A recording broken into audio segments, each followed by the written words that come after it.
Good morning, viewers, and welcome to Bago Sports for the 2024-25 Northern Highlanders Pennant Playoffs Finals. This game we got this morning, Glenbrook is taking on Pikton. So Glenbrook and Pikton, the winner will, more than likely, they'll take the flag. The winner will take the flag. And the game we got came out this morning, we have Noemi Rosa, Ray Davis, Elisa Ledbetter, and Michael Patterson for Glenbrook. And they're taking on, for Pikton, they're taking on Charles Harris, Rodney Turner, Bobby Crowley, and Kerry Hawkins. So the players just having a roll-up. Actually, fantastic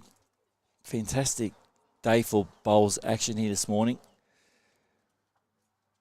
Beautiful morning. Sun's out, blue skies, very still.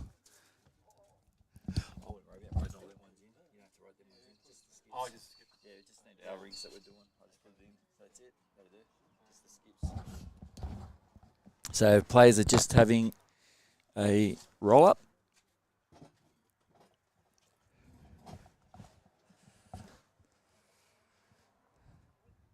Jumping on, tuning in. Jump on, say g'day. Let us know where you are watching from. Oh, it's TB Pikton and Pennant down the bottom there. It's wrong. Didn't save. Apologies for that.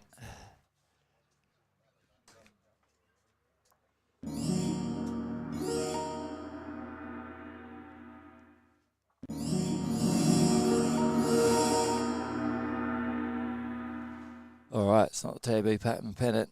We're live from Nepean Highlanders.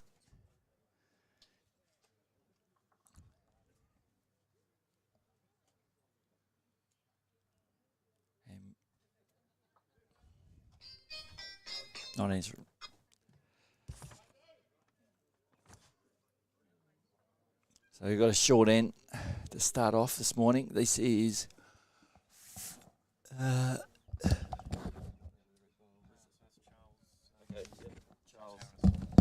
Charles Harris kicking us off with the red dynamics.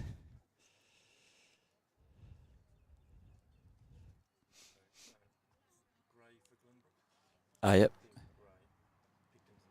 Righto. Yep. And we've got Stephen here joining me this morning. He's just getting me organised.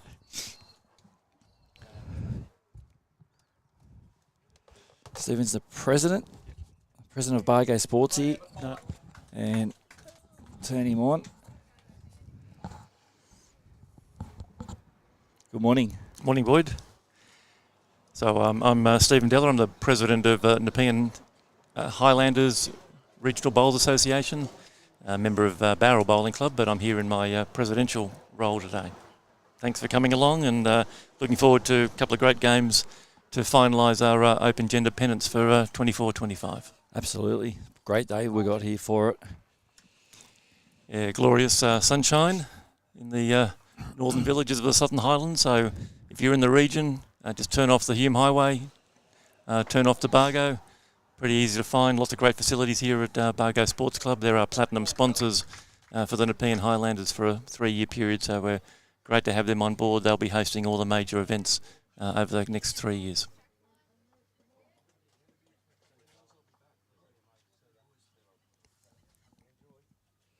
On the mat at the moment now with the grey bowls. It's Rodney Turner. Rodney, well, he's just cut under his line. Wasn't too bad. Green looks like it's very nice pace. It looks pretty nice. Greenkeeper was here very early this morning. The bacon egg rolls are flowing. Coffee. Yeah, no, Nathan Irvine's one of our top greenkeepers in the district, in the region. He looks after Bago and Pikton. In fact, one of the skippers who won the number 3 pennants last week for Pikton, so he's off to the Amber for the state finals. So no, he takes great pride in his Tiff Dwarf here at Bago.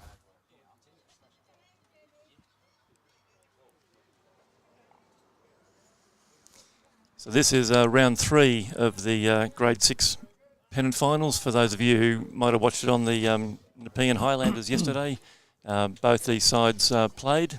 So Glenbrook had a good win by about 24 shots over Kingswood, and then Kingswood turned the tables and beat Pikton. So at the moment, the way it's set is Kingswood is on 10 points with a margin of -15, so they're not going to be able to win it no matter what this outcome is going to be.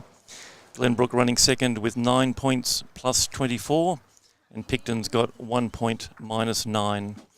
So either of these sides are going to win the flag this afternoon, and just depends on whether it's a 10-0 to one or the other, or a 9 or an 8, or even a shared board. There's no way, unfortunately, that Kingswood's going to take the flag away. That's not a bad bowl around the back there. Yeah, those 2 white bowls belong to Glenbrook, so any connection on them will now come back to Bob Crowley's back bowl.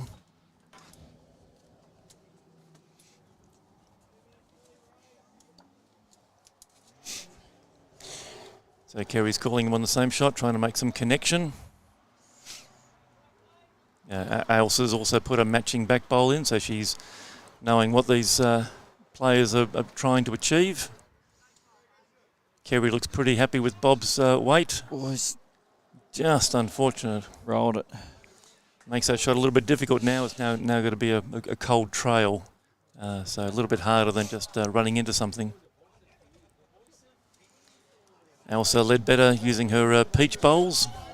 I had to double check what colour she calls them, and she calls them peach. Well, this is almost a peach of a bowl. Oh, good line. Just, what, mat and a half lengths short. In the area, that. So on this sort of green, Kerry can still get around that bowl for either a draw or even a trail. So it shouldn't be. It might be in her eye, but it's not going to be in the path of her premiers. I think could be 3 shots there to Glenbrook. That front bowl might be. It's close. Yeah, it's a bit hard. I probably do think it's the side one. The red. And that red bowl. So camera 2. Yeah. Anyway, I'm sure these skippers are going to make a bit of a change to this head. So Kerry Hawkins using the Premier, 2 purple Premiers, and that's a pretty good line for the Premier. That's a lovely bowl. That's a great bowl. That's number 1. Yep, so she trusted me. I said that there was room to draw, and that's what she did. So Michael Patterson got everything going for him on his backhand. He's got a little connection shot, a little split. Follow through for 3.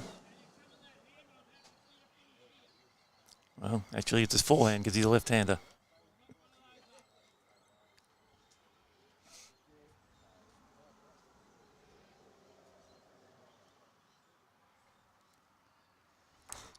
Certainly got weight to connect, but on the high side. That's another Pikton bowl that goes back. Same bowl.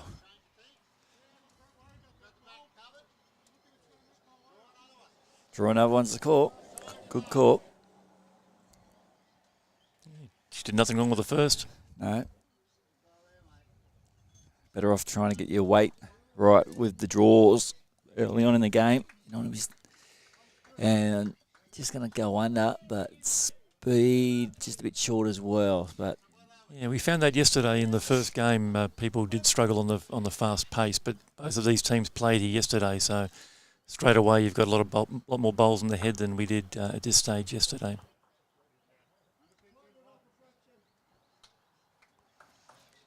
So Michael trying to bring his line in to make connection. he's going to be finding something. It's his bowl, but 1 shot it is to Pikton on the first stand. Bago Sports scoreboard. Shout out to all our sponsors as well. Speed check. Next gen. Oh, there's heaps of them. I haven't got them written down at the moment, but we'll get them.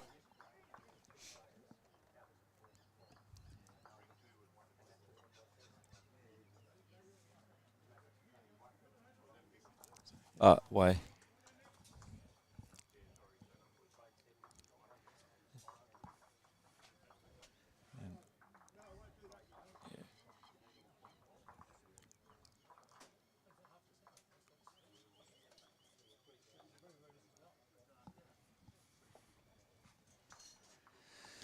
So we're playing a good 3/4 length.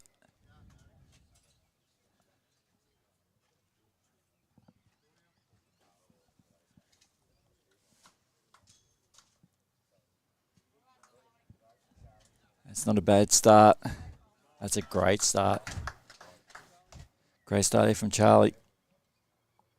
Straight away, puts one right on.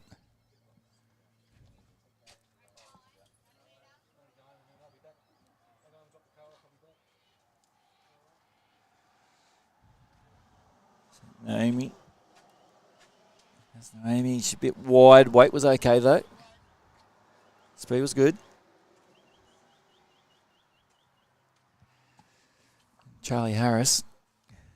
Well, set his first one up perfect. Anywhere behind. Be a fantastic bowl.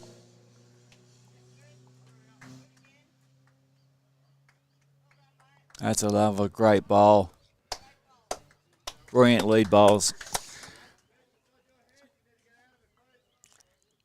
So the reverse of the first end, where Glenbrook had two bowls on the jack. So tit for tat. Yes. Oh, she just overcorrected that time. Again, weight was good. Weight was good. Finds the line, she'll be all over it.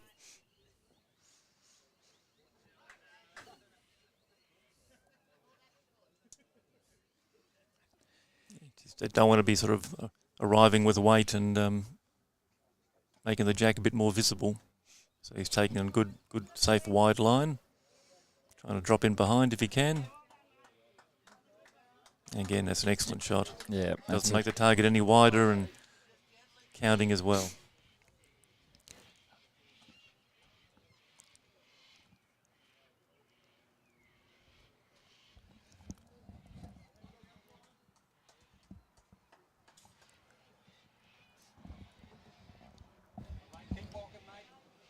And it's just not going to quite reach.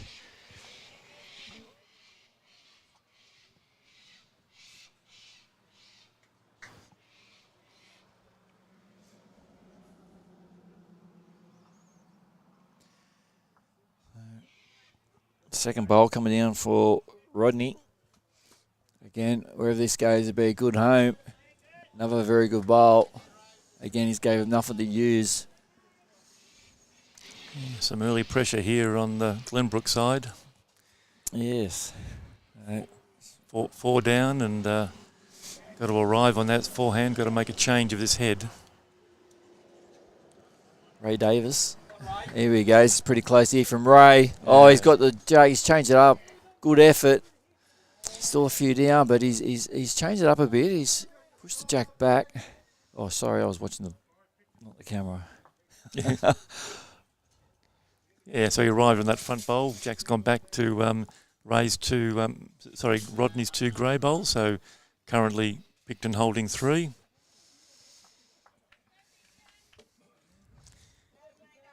So probably will be just a straight cold backhand draw. Yep. Danger shot is if Pikton trail that jack now around the corner, so might as well try and do it first for them before they get to it. So got Elsa Ledbetter. She's going to be in the pack. It's her own bowl. Hits it up. No. It's okay. It's still there. Still open for the draw. May not have had the weight to reach, but has another one. She can correct on that. Bob Crowley on a better line. Again, just sort of ducking under the head. So certainly this green is drawing very well. So they're going to have to trust their grass and play a wider line to what they're probably more used to.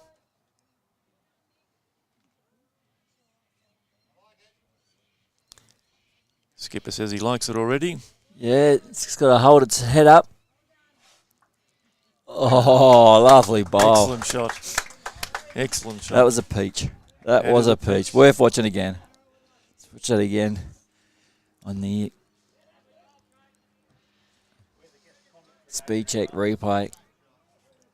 Bang. Lovely shot. And falls in. Still vulnerable to Jack High Bowl. So Kerry Hawkins will be licking her lips with that shot. She can sit that for 4. Those 3 bowls at 10 and 11 o'clock all belong to Pikton. So she can be brave, and she can even trail it down the track. Just coming up while they're changing over. We've got 2-bowl triples coming up. Bush Ranger Open Gender 2-bowl triples, Wednesday, 2nd July. Good prize money, $3,000 prize money for a game. Contact the club and they'll look after you, get you in there.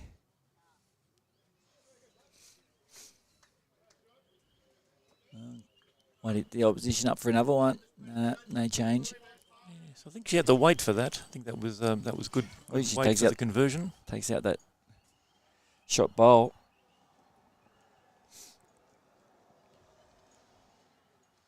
High quality already in the first 2 ends. Some outstanding shots being played. You sort of step up a bit too when you're playing for championships, don't you? Everyone's pumped up. They're really concentrating. All these teams have won their section. We had 3 sections in grade 6. So they've all been playing 10 weeks. So they've been top of the pile home and away. So they're used to winning. And now the 3 winners of the 3 sections play off in this round robin. We've got 2 teams standing. So yeah, expect high competition and high quality bowls.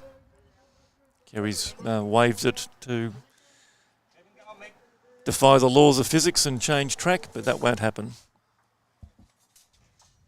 So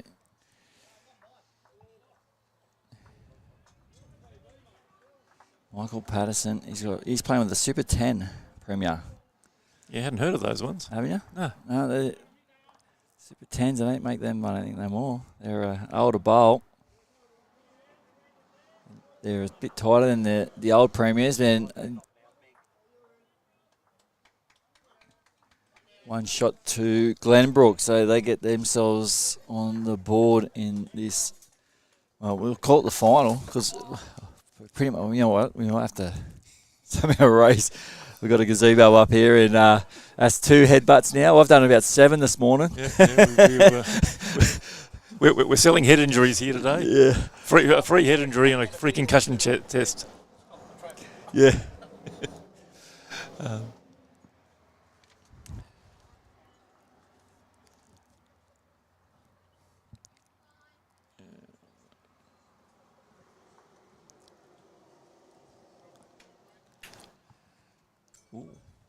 Well, it's a fairly long end. Oh, I've got to do this first. I'll just get this. So, got a Super Sunday here today on Youtubelivesports. We've got 4 bowls games going on today from 4 different locations. Yeah, the other game is the grade 7, and that's basically a straight final. Both these teams, Hazelbrook and Penrith, won their game yesterday. So really this is a winner-take-all. Currently Hazelbrook 3-2 on 4 ends on the master board. And here we've got Pikton 7, Glenbrook 3. We're just going to update the 3 scores along the way.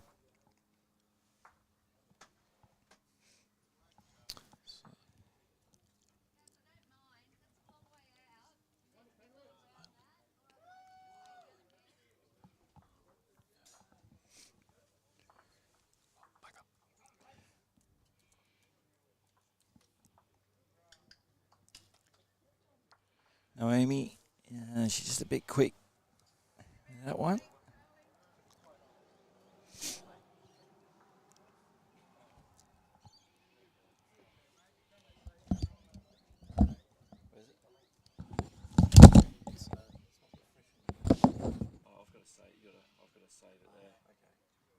I can just do that. It'll be easy because I've got the mouse. Yeah.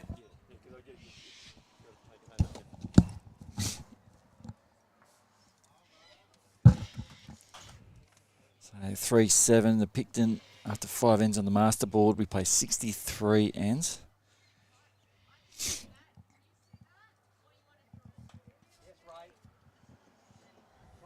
That's a good bowl. Just kept running though. Probably 2 mat lengths behind Jack.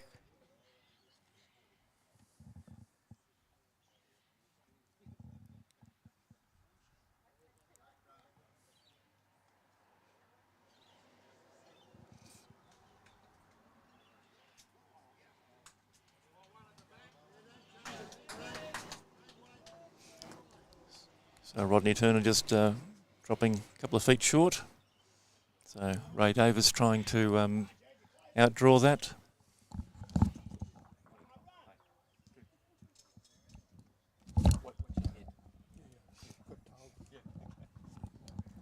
Have a stack of it.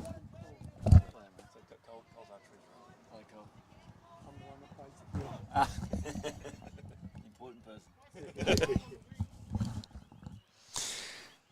I don't think the shot bowl's been played yet, so both seconds just need to add about a metre to their last. Yeah, still a bit of room there. Oh, big Virat Kohli off the side shoulder. Greatest thing Virat Kohli get done for bowls, mate. Gave us the shoulder charge. Shoulder charge. So we call that the Virat now. Come off the shoulder of the bowl. It's Okay, didn't know that one. That's a. I'll take that one off you, thanks, boy. Yeah, nah, we've got the Virat. This is not too bad. It's all down to the speed. Yeah, it's the number one. Another Virat. Little glide. Yeah. So both of those would go to the sin bin. In the NRL. In the NRL, but in bowls you can shoulder charge as much as you want to. That's it. Yeah, I was been so far so good in the NRL this weekend. Yeah, I haven't been sort of following the shoulder charge count or the sin bin count, but Annoys me.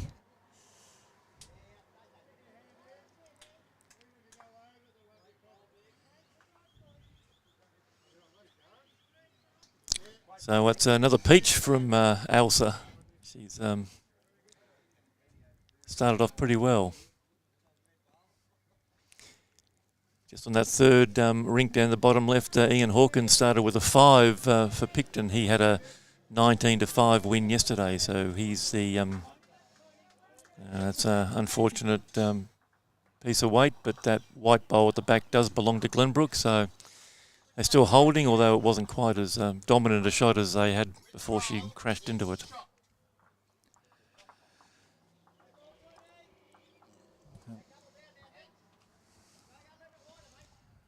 Probably just asked which bowl was shot. What about the day? It's a cracking morning here. Yeah, it's a gorgeous day. It gets a bit cold in the afternoon when the sun gets behind the cloud, but hopefully we've got sunshine all day and no rain that's been bothering the northern part of New South Wales. Well, I had to go to Costa last night in the truck and got the Kempsey and it flogged down. Yeah. Back in the truck and when I unloaded the Costa, I was drenched. So I'm glad we can turn it on for you. yeah, it was nice to wake up and see some sunshine. I got here at what time? I got here at about 3:30 this morning. Oh, cripes.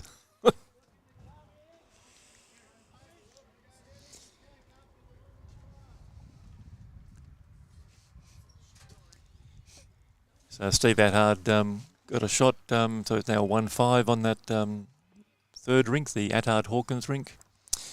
In the grade 6, currently Hazelbrook 4, Penrith 3 on 6 ends. Oh yeah, definitely move.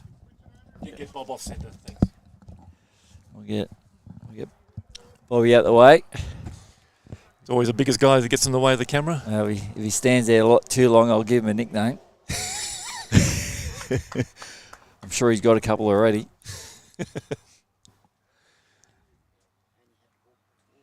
Thank you. Oh, yeah, I love one, please. Yeah. No, just water. Thanks. So no change there. Kerry Hawkins stayed at the head just to see what Michael was going to do. So she got Bob to play the forehand, so she'll probably follow it down.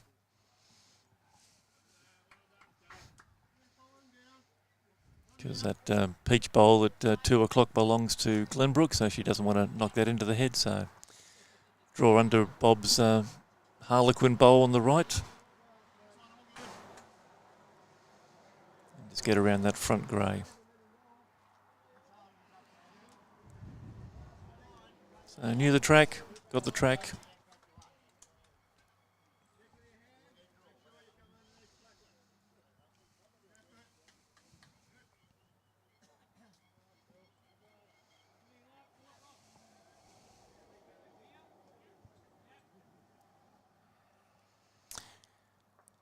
So Michael just needing to drop a little bit of weight with his last.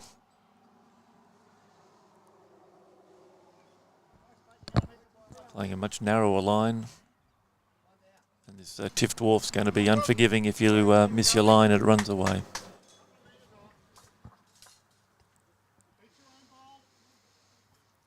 So Kerry's line was good. Just needs to drop that 1.5 meters.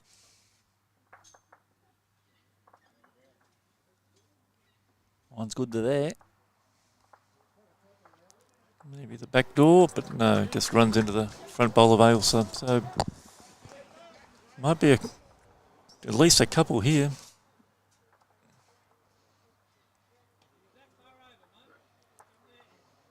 3. 3 it is, so no measure needed. It was a pretty clear decision, 3 shots. So that closes the master board up now. In fact, Glenbrook's now taken the lead on the master board because they've been picking up 1 shot each on the other end. So a 3-1-1 across those 3 ends gives them now a 8-7 lead on the master board. Hazelbrook 8, Penrith 3. If you're watching this and you want to keep up to date, we're doing live scoring through the Nepean Bowls app on the grade 7 game. Thank you. Between Hazelbrook and Penrith. So you can watch those live by end, and Gary Trevathan, chairman of match, is doing that.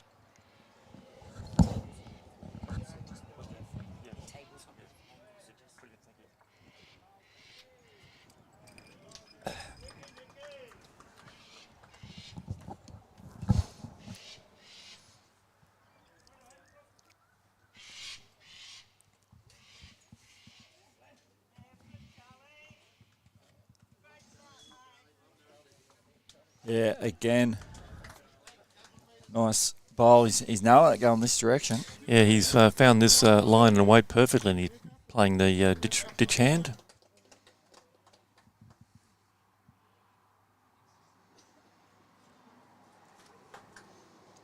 So Glenbrook got into trouble this way last end, so they're hoping to get a few more bowls in the head.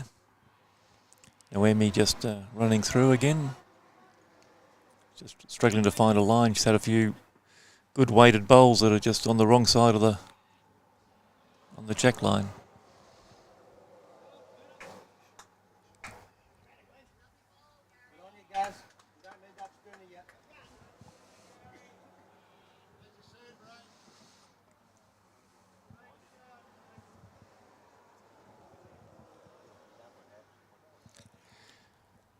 So Noemi thinks it was in her line, so she's changed her hand.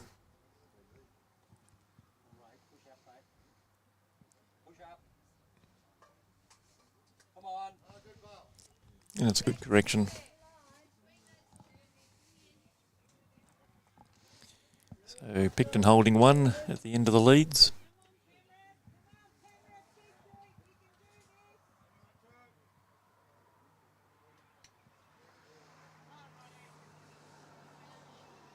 He's not too bad of a bowl as well. Just going to pull up 2 mat lengths in front. Good running line. Yeah. Glenbrook sticking with that open backhand. Get a virat off the white or set the red clean will be their objective.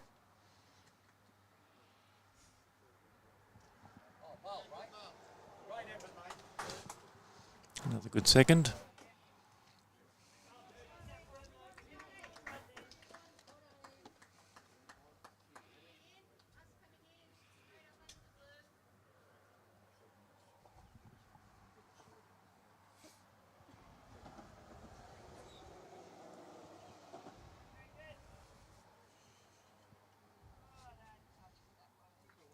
Oh, it's a nice bowl. Yeah, stayed with it. Yeah. Didn't slice it and leave it behind.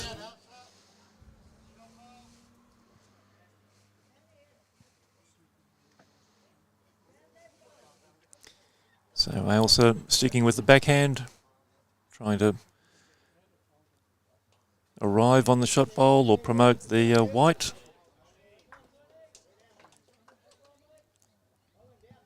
I'll put the grey there in a nice little spot there. Good little catching spot to the left.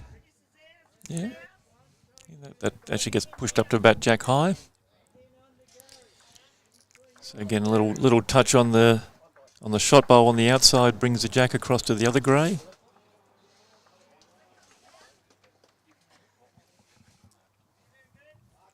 Dylan Daves is tuning in. Good luck, everyone. Go Pikton. Oh, that's a nice bowl. That's a Bobby great Crowley. bowl.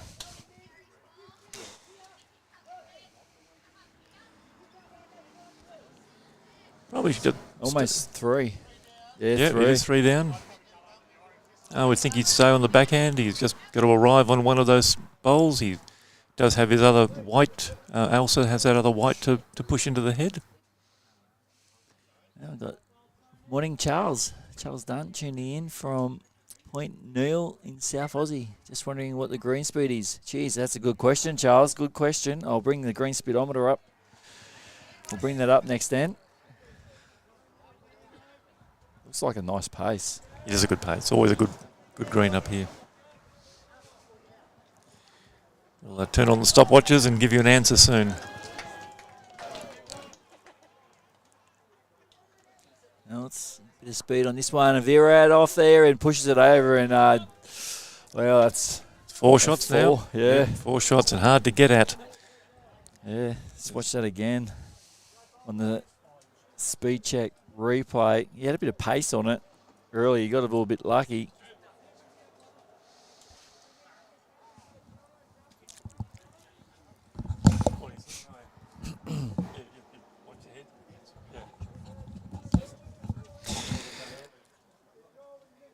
Yeah, even if he wants to play with weight, he's really only got one bowl in there, that white one. Yeah. So if he wants to go for a bare jack and he clips that out, that red bowl belongs to Charles Harris. That's That's 5. I think playing down the open hand, I like the open hand there. You might be able to see it under that pink peachy bowl on the centre line there, between those two bowls.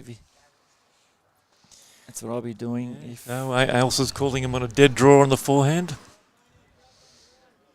Okay. Oh, sorry, his backhand because he's left-handed. Bloody lefties. So at least on this surface, you can get around bowls that are a metre short. So that red at 11 o'clock's not in his way. This is Ailsa coming up for a run. They will have cut it down. Well, didn't see it that way. No, it's still 3, so they've cut 1 out. Opened it up, got that bowl out the way.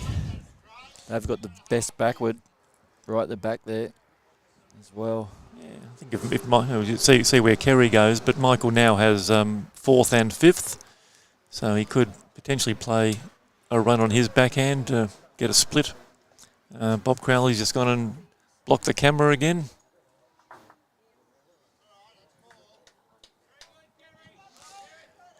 Probably going to have a somebody stationed to follow Bob around and usher him out of the way. Now he's retreated to the bank. So 4 shots currently for Pikton. Michael Patterson's last chance to cut this down.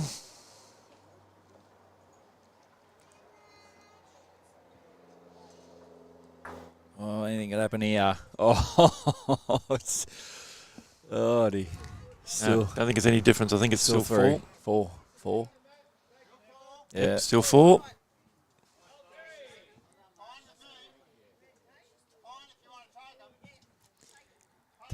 Take 4. Oh, well, that's a very, very cautious. There's a clear open draw on that wing peach bowl. Anyway, Yeah. Fortune to Pikton. Yeah, 4 to Pikton. Bit early to shut up shop and park the bus. Hawkins. Oh, takes up. Go to 5. Patterson 4 after 4 ends. And yeah, that was an interesting call. Yeah, and She's played a couple of beautiful draw bowls. yeah, there was no danger. That peach bowl was actually behind Jack, so unless you're playing with ditch weight, you're not going to clip it across. Anyway, tell us what you think, viewers. Grade 6, Hazelbrook 11, Penrith 4 on 10 ends. So they've taken a little bit of an early run on that.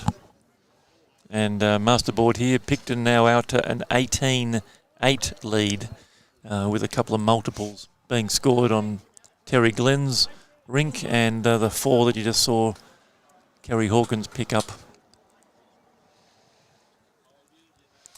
Yesterday, Pikton got out to a 10-0 lead against Kingswood, and that got and then they got run down and lost by about 9 shots as well. So early leads don't always translate into long-term control. Yeah.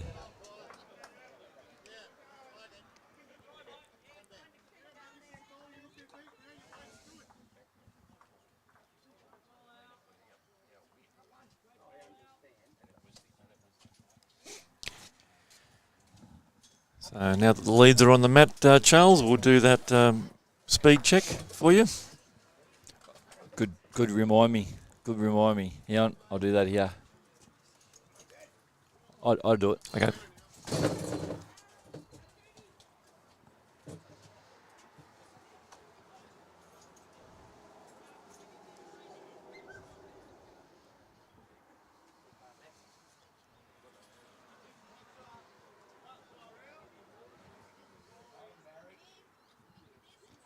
$13.6, and yeah, so nearly 14 seconds. Yeah, for 20 past 9 in the morning, it's a good start. Not bad, especially with the amount of rain we've had. Yeah, we tend to get a bit of dew in the morning around here, up in the Highlands, so... There was a bit of fog around. There was a lot of fog this morning on the highway. Yes, that's autumn for you down here. Luckily no rain forecast for today.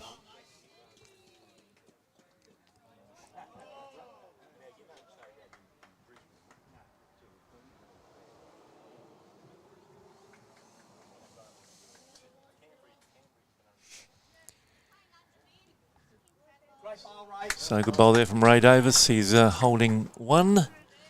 Rodney Turner had a great line with his first. Just needs to drop a foot. Or he could actually keep that pace and try to play a little trail down the line or sit the white bowl.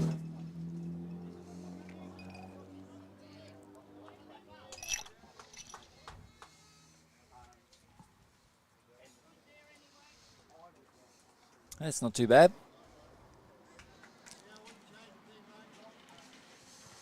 Handy. Couple of bowls around the jack. Not a shot, but they're in the head.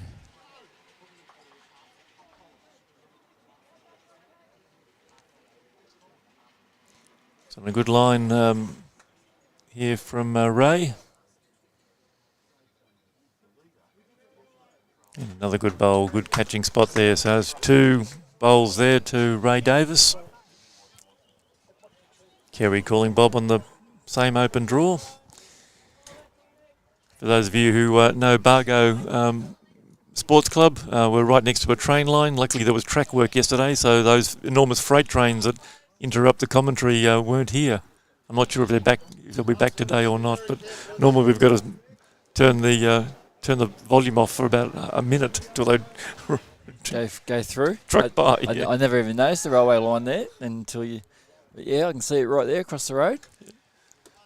Yeah, nice and leafy, so everything's sort of hidden. Another peach here from Ailsa. Oh, another peach. What a great bowl. Yeah, she's played some outstanding bowls in the first 4 ends. So Bob Crowley wants to keep that weight and arrive on something. He's on a much higher line, and even more weight than before. So the head's pretty well set up here now. What Ailsa doesn't want to do is expose that jack. Needs to stay on the outside. So she's certainly put on a much safer line. Yeah, gets around, matches those 2 bowls. So at the turn, we've got Glenbrook holding 3.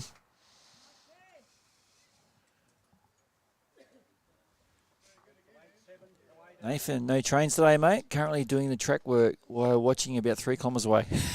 How good's that? Yeah, Nathan. Thanks for that update. Thank you, Nathan. Hope you're working. Keep watching the bowls and doing your work hard. Yeah, it's nice when it's quiet here and there's no trains rattling through. So thanks for the update, Nathan.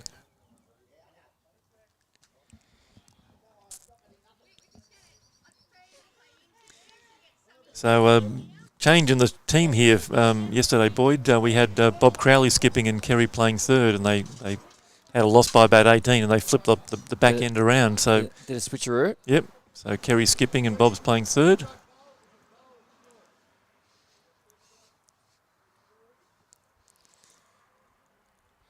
So she was down a couple of shots on the first end, and she played a blinder on a dead draw. She's now trying to just arrive onto the peach bowl, and she's pretty close here. Very close. Just drifts away. Hands on her head. Cursing the gods. Looks like still three shots. I'd say it's 3. Yeah, 3 to... 2 white bowls and the peach bowl in the middle. 3 to Patterson. Does open it up on the backhand if she wants to have a bit of a run on the backhand. That jack may be able to get squeezed through.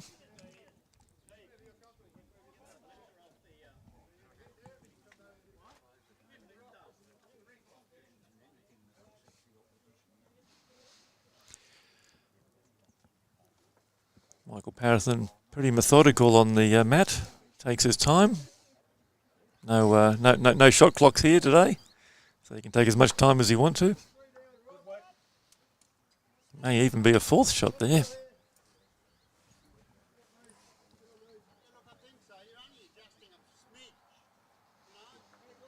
Okay, so Bob's keeping Kerry on a forehand.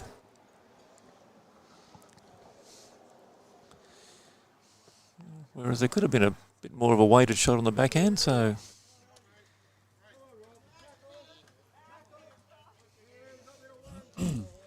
Just got the right side of it. Gets second shot.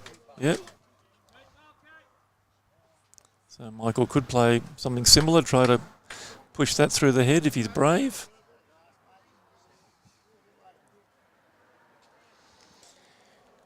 So he's playing his left-handed backhand, trying to get to that last purple bowl of Kerry's.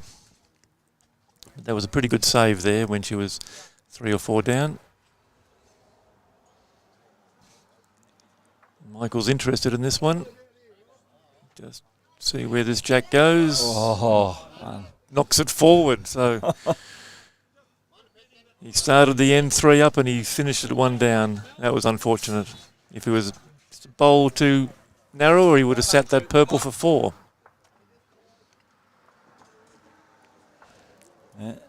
One shot to Patterson. Get a 5. 5 all after 5 ends in this game. Yeah, the other 2 games, we've got Ian Hawkins leading 8-1, and we've got Terry Glenn leading 6-3. So at the moment, there's a 10-shot lead to Pikton on the masterboard. In the grade 7 final, it's all square. Hazelbrook 11, Penrith 11 on 13 ends. So Hazelbrook jumped out to a bit of a lead. And now we've just seen that Hazelbrook's picked up a 5, so it's now 16-11 on 14. I got a third one there. Yeah. Let's see who we got. Tracy. Do you want to hit Sook, or does somebody else want to join us? We'll see if we can find somebody else.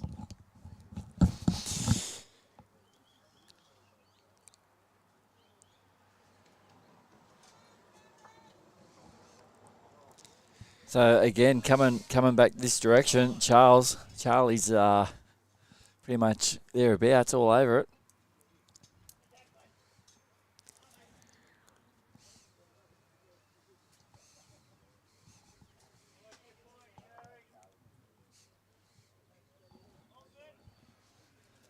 And yeah, it's somewhere thereabouts.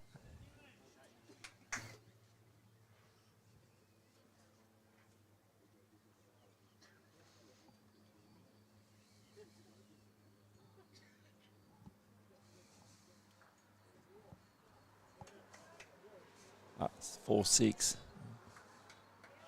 Okay, so 4-6 it is.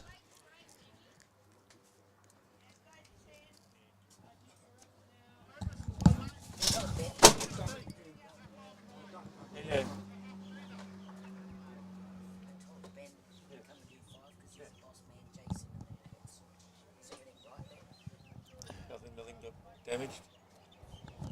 Let's fix his scoreboard up.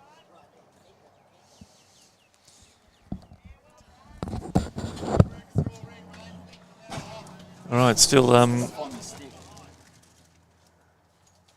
we've still got people bumping into our gazebo and getting their free head injuries.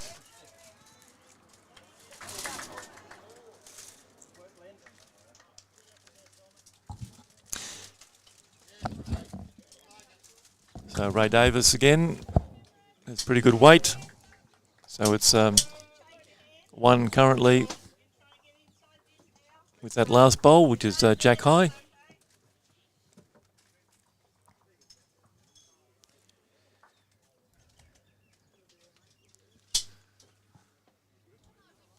Rodney Turner coming down on the backhand, trying to dead draw it. Just pulling up a little bit short. That's about 2 or 3 feet short, so currently it's 1 to Glenbrook. 17-11 in grade 7, Hazelbrook leading Penrith on 15 ends.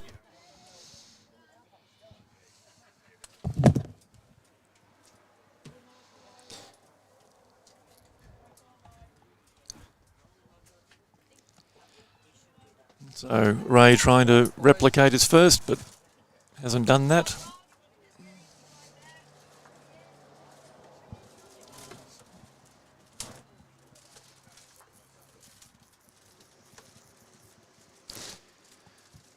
Bob Crowley, 1 down. It's pretty good weight. And Kerry says that's very close, so Elsa's just got to beat that last Harlequin bowl of Bob's. So at the moment, the skippers are saying it's a bit of a measure between those 2 wing bowls at 3 o'clock. Elsa's coming in with a bit of weight, needs to hit something. Now probably makes it clearly 1 shot to Glenbrook. That white bowl at 3 o'clock is probably the shot. So Charles has just asked, do you have a social, he's coming to, where's he coming to? Bowral. Coming to Bowral next month, and you might try to get a role here at Bago. Do you have a social day? Look, I can't answer that, but we're going to get Ben McCall, who's the general manager of Bago Sports Club. He's going to be able to answer that question. The answer is yes. I might actually get some of the Bago locals to answer that. So yeah, sit tight. Yeah, sit tight. We'll have an answer for you. But yeah, 100%. I reckon if you come down on a Wednesday, you'll be laughing. Yeah. Glenn Mitchell, yep. Hi, yep. Sorry that you missed out on the champion pairs. You were in good shape when I left you on Tuesday and something happened. But well done on winning grade 3. Pikton won the grade 3 pennant last week, and I was lucky enough to give them the flag and their badges. So yeah, shout out to Glenn, and Charles will answer that question in a minute. And you, Glenny, good to have you tuning in.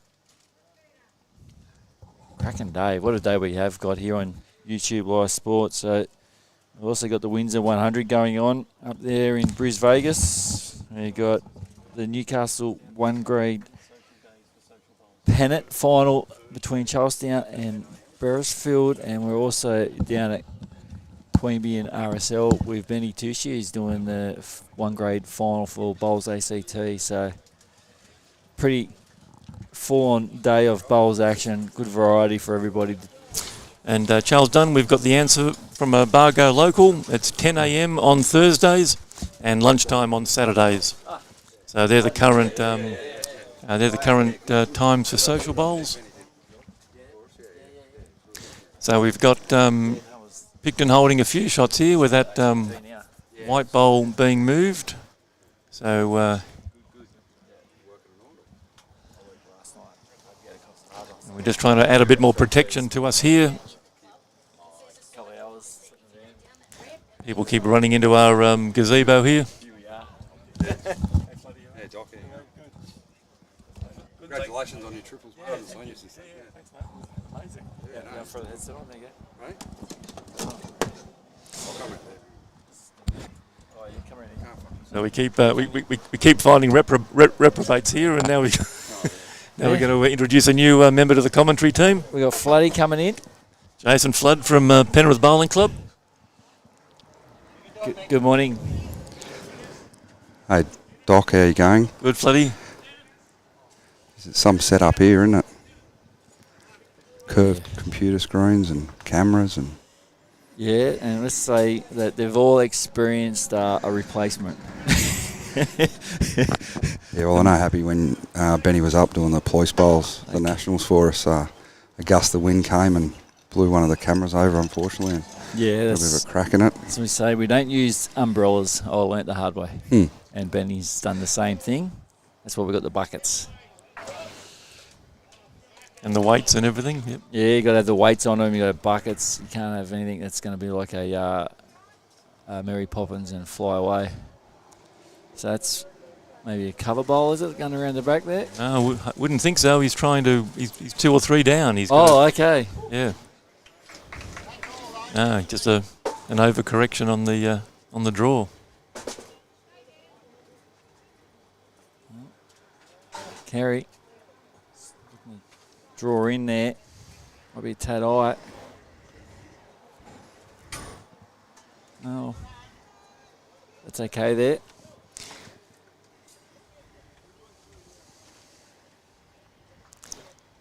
So currently grade 7, Hazelbrook 19, Penrith 12 on 17 ends.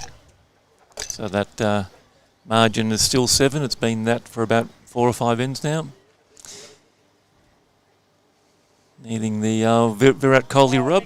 Yeah, The shoulder not charge. happening. Just missed.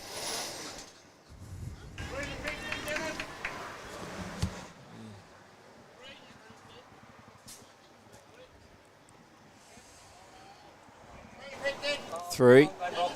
So that's consecutive threes because Terry Glenn on rink 7 also picked up a 3. So that big board is blowing out. It's pretty dangerous now for Glenbrook. It's now 30-8 on 16 ends. Yeah, 3-12 in that middle ring. So 3-12.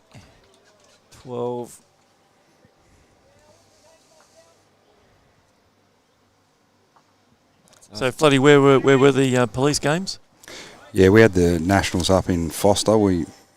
Every state rotates, and this year was our year, so yeah, it was good.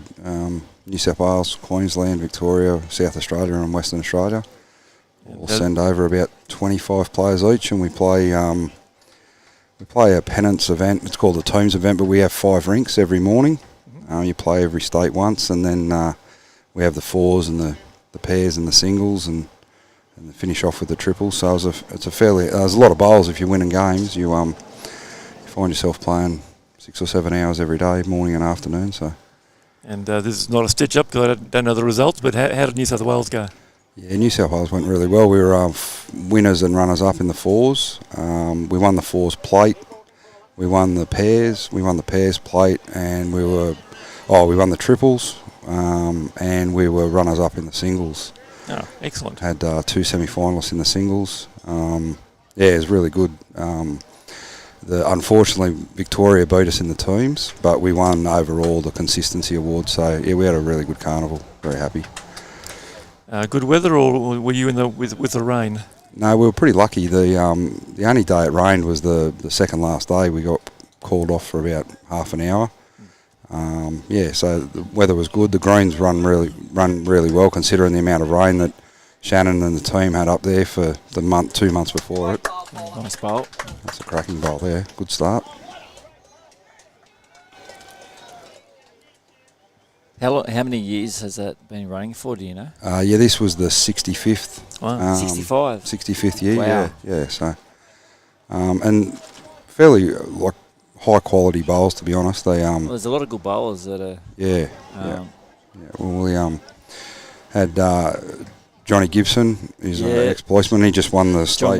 John Wayne. Hey, buddy. Tuning in. He won the state all ability pairs with his. Yeah, so he won up in Ballina. Yeah, up in Ballina. Yeah, so. Good bloke, Johnny. Yep.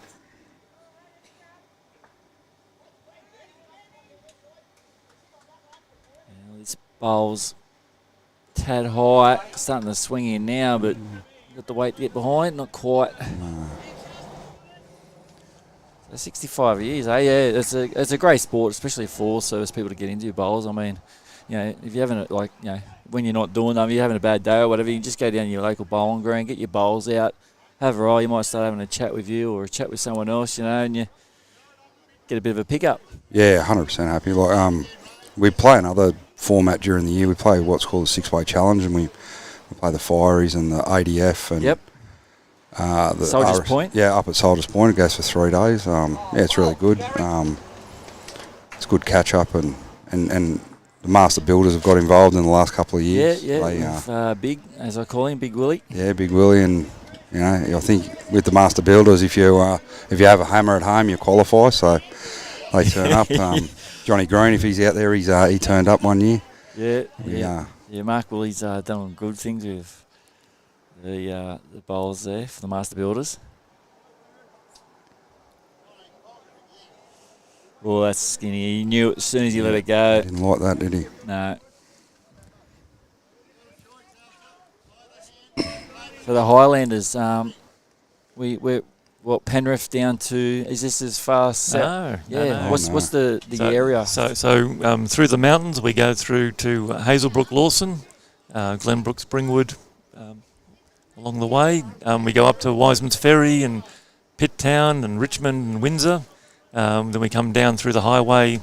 Basically, Blacktown workers are probably our most easterly one. Yep. So that Blacktown, Kingswood, St Mary's, Penrith, down through the M4, and then down the back through Northern Road. We get through Wallachia, Austral.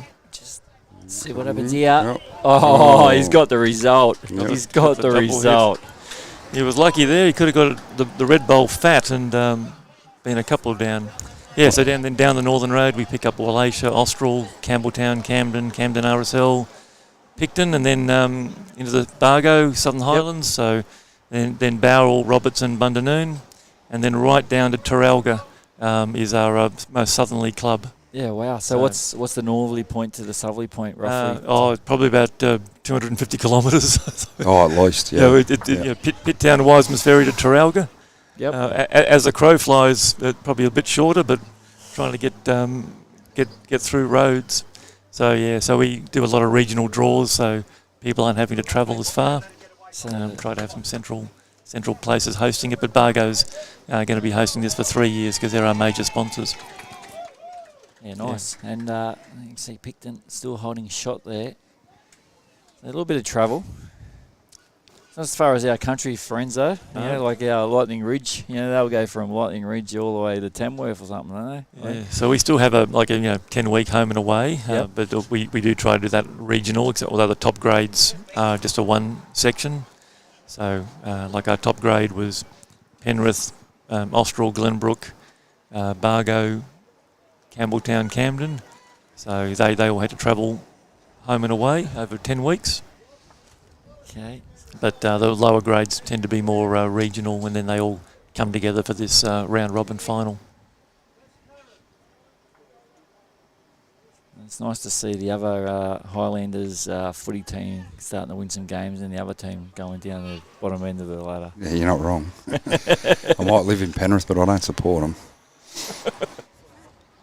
Well, they got the bye this week, so they got 2 points. So I think they've jumped the Dragons. No, they don't. No, they got to play the Broncos. Oh, do they? Yeah. They won't. No chance.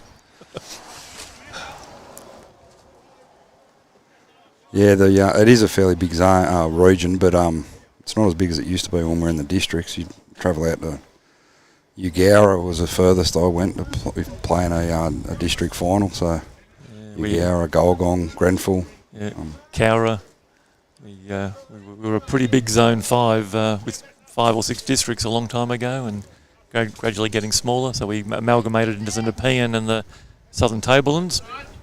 That became the new Zone 5. Greater Western Sydney.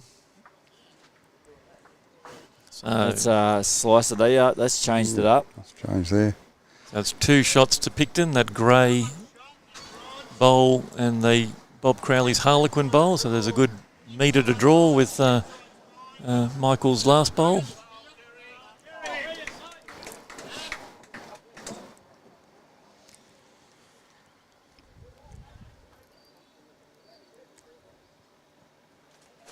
Oh,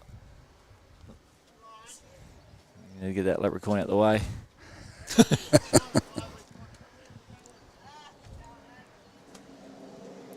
Can't say he's on the centre line at least. No, he's Just to the right of it. pulled up a bit short that last Yep. bowl. Thank you. Well, there's still a metre to draw the shot here. The only problem is there's a couple of bowls. You know, what hands? He's left-hander. He's going to play what? Going to Backhand. play his backhand. Yeah. Okay, so he's... Plenty of room to get around that Harlequin bowl if he played his forehand. But anyway. Yeah, there's a lot of traffic and he's got to hold up under all that. So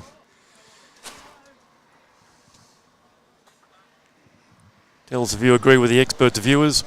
We all think he's playing the wrong hand, but he's going to prove us wrong by trailing it. No. He's going to prove us right. Yeah, he's out of bounds. So that's a bad mistake, I think. Clearly an open draw with 6 feet Yeah. to get around that. That's a bad error. That's it. 2 shots to Pikton. So this lead Climbing. pretty concerning now. It's 36-8 on the master board on 20 ends. So if you're 28 up after 20 ends, you're in pretty good shape. Grade 7 update. We've got Hazelbrook on 20 and Penrith on 15, and that's on 21 ends. So a third of that game is done. So slight lead to Hazelbrook at the moment. Ian Hawkins here leading 12-1. Terry Glenn leading 13-3. And you can see on our feature rink, Kerry Hawkins leading 11-4. So 3 fairly dominant wins. And if Pikton get a 10-0, they win the flag.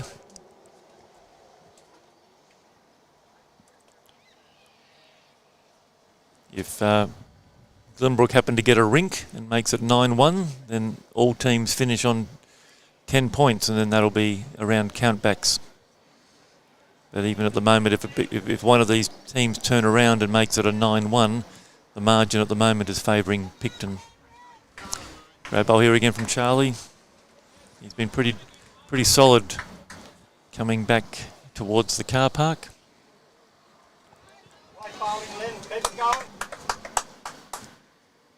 So we're going to see if we can get Ben McCall, the general manager of Bago, to replace me. Unless Floody wants an early mark. Nah, get Benny to do a bit. He's in the car park. Okay. Won't be long, guys. No, you're 3. Yeah, Again, red bowls. Charlie going this direction has been killing it. He's how many ends he's played down this way? 4 or something? 4 ends going this way, and he's been within a mat length pretty much every end. He's done it again. It's another great that's bowl. another cracker. It's a funny setup with the way the zone's set up. Happy with such a big distance. We were just talking about these finals. It's the winner of each section. There's no semis or anything. It's just first past the post. So, Yep. you know, some of these teams in their sections, they're fairly dominant. If you have a look at out in the sevens, Hazelbrook went through undefeated. Yep. Our side, the Penrith Sevens, we lost, I think, 1 or 2 games, but we were pretty strong. We had a team in the 7-2s as well, and they had to win last week to come through to this weekend as well. But unfortunately, they got beat by Camden, and they played yesterday. Obviously, you would have seen them on the live stream yesterday afternoon. But it's hard to. It's on paper you go, oh, Hazelbrook could be fairly strong, or Glenbrook had a really good year as well. But as you see in the results here today, in the early stages of this game, the results during the year don't mean much if you don't come and play your best bowls on the day of the final.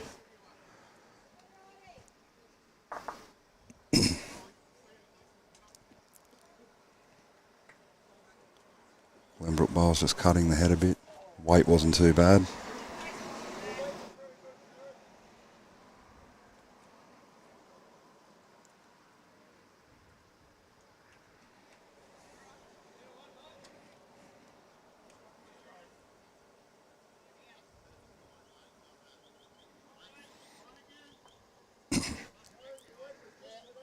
Pikton second just rolled a bit through there, but he's behind, so they didn't have anything behind the head before that, so that's not a bad bowl.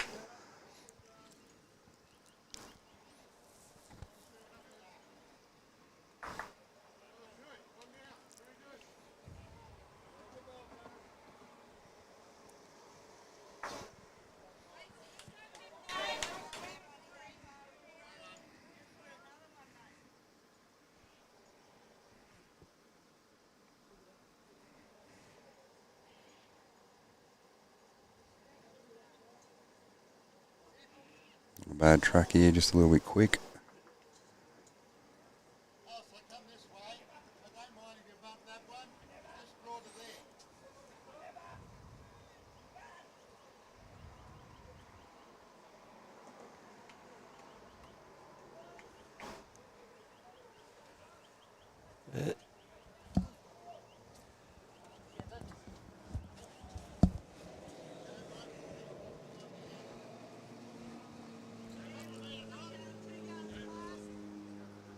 Two shots still to Pikton. Needs to find a bowl. Yeah,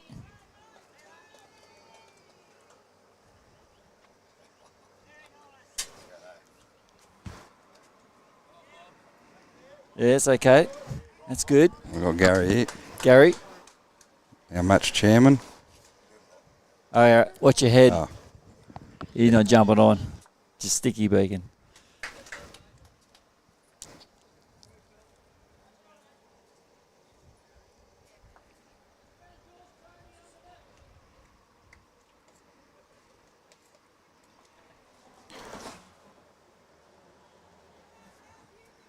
Still 2 shots to Pikton. It could even be 3 with that bowl just behind the head.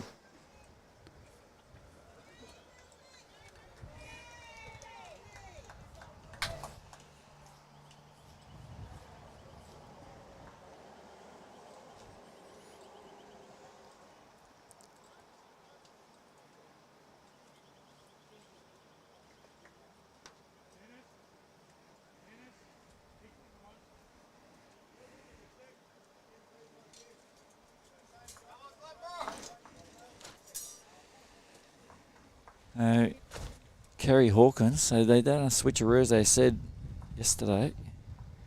Bobby was skipping. Oh, they changed over, did they? They changed around. And it's Seems to be working so far. worked a treat. Okay, there's a title line here.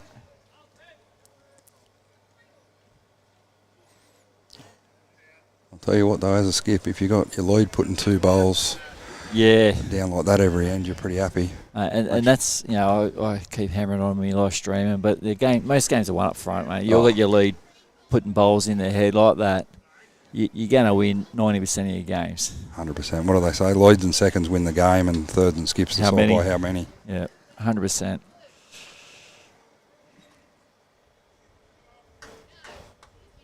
And you know that you talk to the bowlers, especially the newer bowlers or some of the lower grade bowlers at your club about selections and positions and stuff. And so many times I hear, I don't want to be a lead, you know, and people think that it's not an important position, but it's you know, I've gone back for myself personally as we watch this bowl coming down first. I've gone back to playing front end bowls, and that's going to be pretty close to being up in there. just pulled up. Quite. It's close. Yeah, I've gone back to playing front end. I don't play it very much now. I'm too busy. But just the one's the call. Yeah. Yeah, and like the other thing that Lloyds have to understand is it doesn't matter where your bowls finish at the end of a head, but if you've got your bowls in there, you put pressure on the rest of the team and makes it so much easier for the rest of your team. So Yeah, absolutely.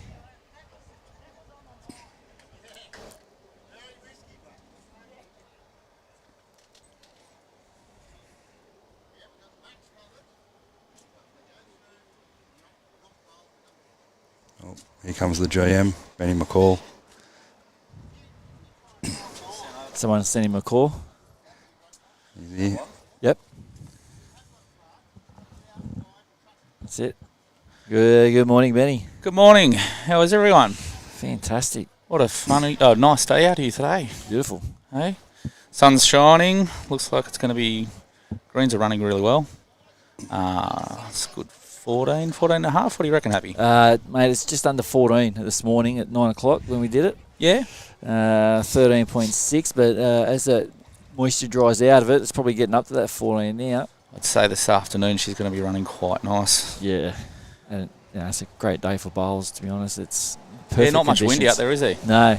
Perfect conditions. They're playing pretty well. The Sixers, Pikton's got themselves a very good lead. I think they needed to win 9-1 and by about 20 this morning, and they've definitely got themselves in the position at the moment. Got Lenny saying, hey, Ben, great insight. Morning. And Floody, your Penrith team over there. We're hanging in with 21-16. We're down on the big board at the moment, but all the rinks are fairly close. Yes. Well, we just watched Kerry hit the front, so she's just hit the front bowl there. That was a good attempt. Very good attempt. So what's happening at the moment? Michael's under the pump. Yeah. Again, Charles Harris for Pikton leading up front, and especially going this direction, he's absolutely Nailing it. nailing it. He's Yeah. loving it. He's in thereabouts, and probably he's setting up the team, and the scoreboard shows. It's 11-4. Giving a very good start up. Yeah. See the other rink over there up 13-1.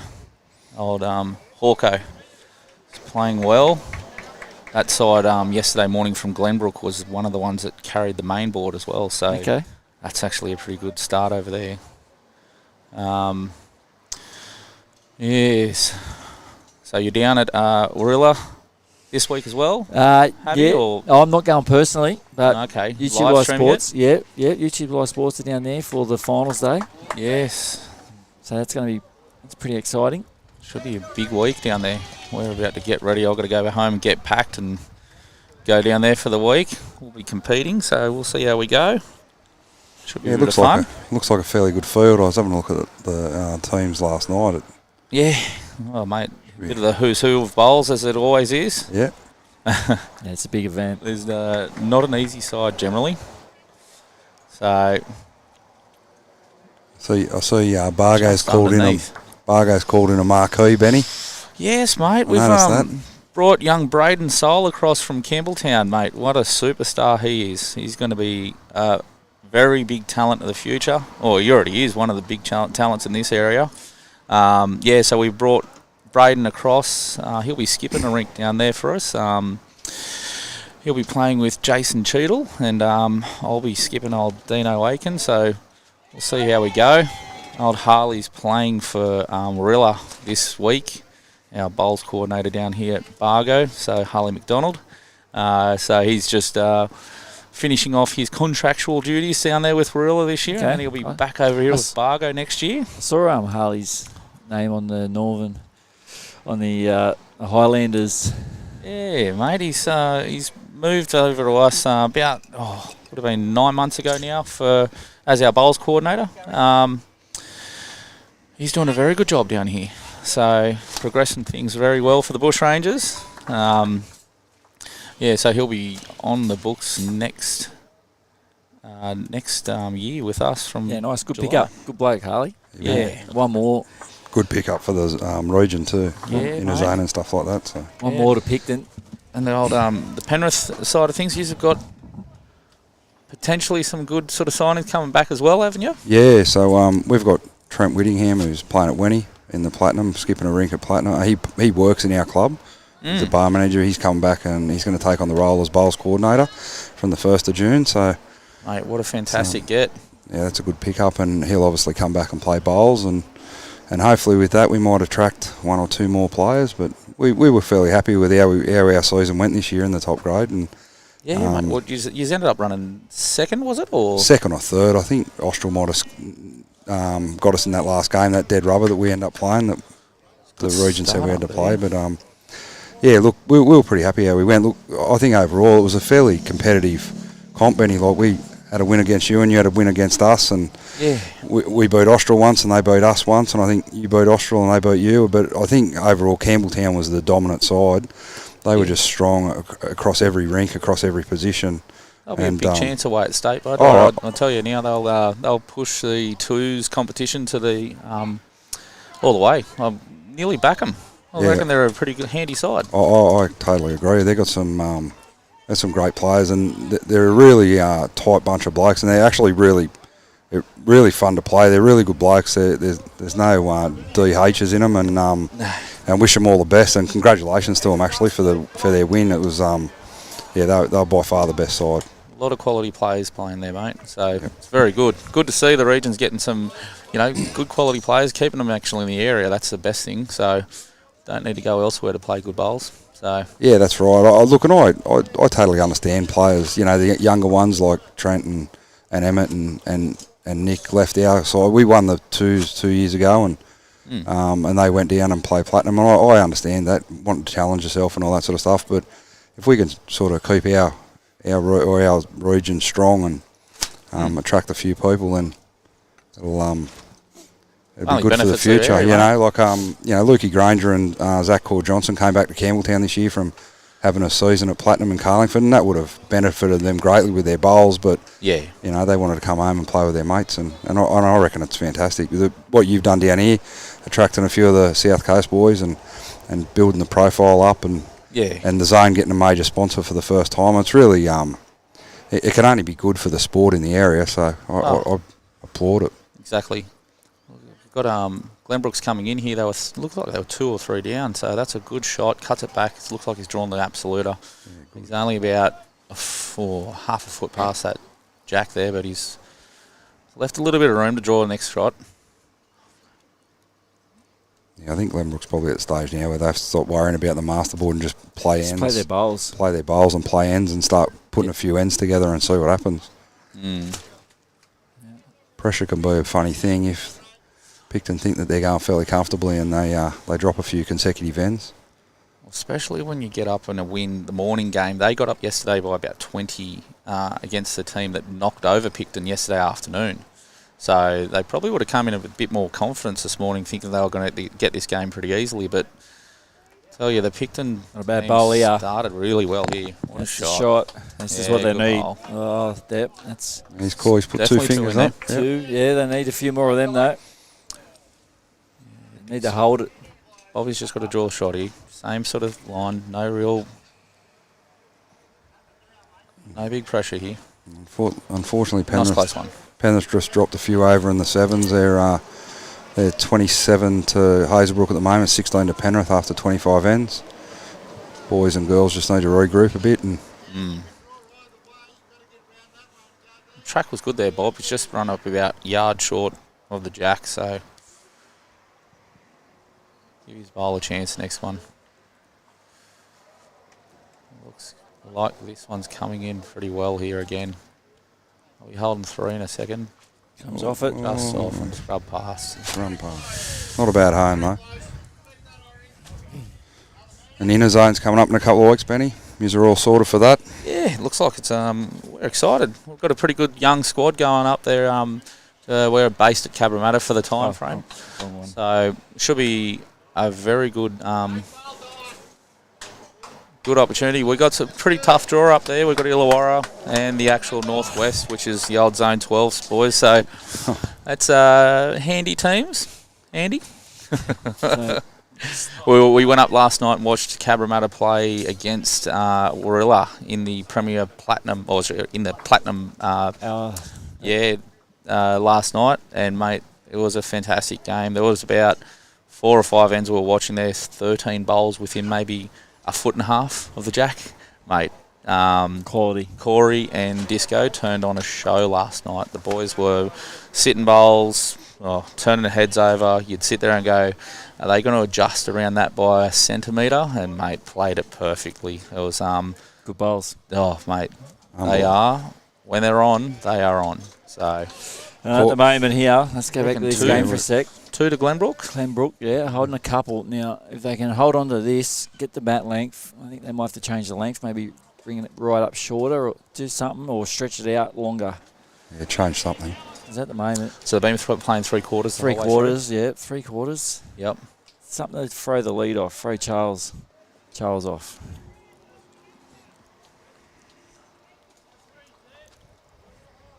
Kerry's played her bowl.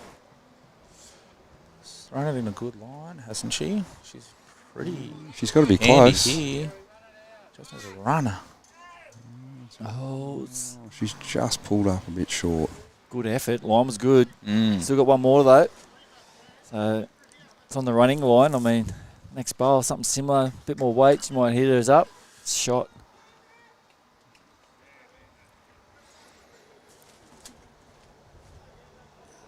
So we've got currently 3 live streams going this morning. So yeah, down at ACT, is it? Yeah, that starts at 11, I think. The Greater Newcastle 1 grade pennant finals kicking off as well between Newcastle, Charlestown and my club, Beresfield. Oh, Barrow's playing. Yeah, go to Magpies. Hey? That'll be a good game. So the we got Charlestown boys have got some pretty strong team up there. yeah, Swanee's gone Swanee's there. up there. Daniel Hill, Dorso, Skippin Dorso. and Dorso. It's a fair side, isn't it? fairly handy. And taking on Slippery, David Govan, and I'm not sure who's skipping the other ring. I mean, So Shippo's over with. I'm not sure. He's skipping the other ring. Okay. Yep. But yeah, I managed to get 1 game in this year. Oh, right. Filled in as a sub. She's got a bit more on this. She gets around her bowl, she's going to go very close. Oh, Just same pulled up weight. again. Oh. Same weight. So still a couple. Still a couple. This will help the Glenbrook case anyway. They'll push them back into the actual action here.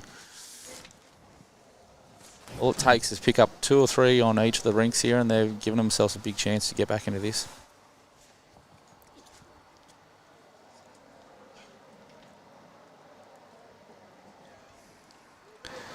All right, boys, well, I'm going to step out for 5. Doc looks like he wants to come back in.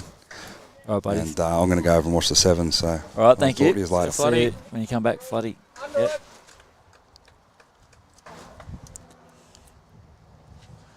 And looks like they're having a look for this second. Maybe just ran a little too far, that white one, so...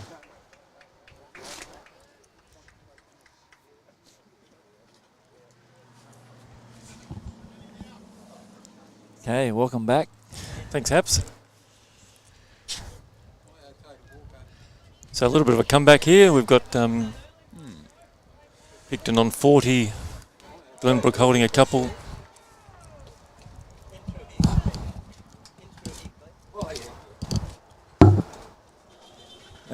What was Glenbrook? They pick up 2 then. 2 shots they did. Okay, I'd like to see them change it up a bit here. So now they've got the mat. He's standing right up the rink, so we're looking like we're having a short one here. Get those change up. Scores updated. 5-15 next door. And 3-13 for the Ian Hawkins, still leading by 10. Grade 7 currently Hazelbrook 30 and Penrith are 18 on 27 ends, so they extend that lead. They were about 5 or 7 ahead. Now they've made that double digits. And it's 40-14 here, so Glenbrook making a little bit of a comeback. And that's a good roll of the jack from Noemi.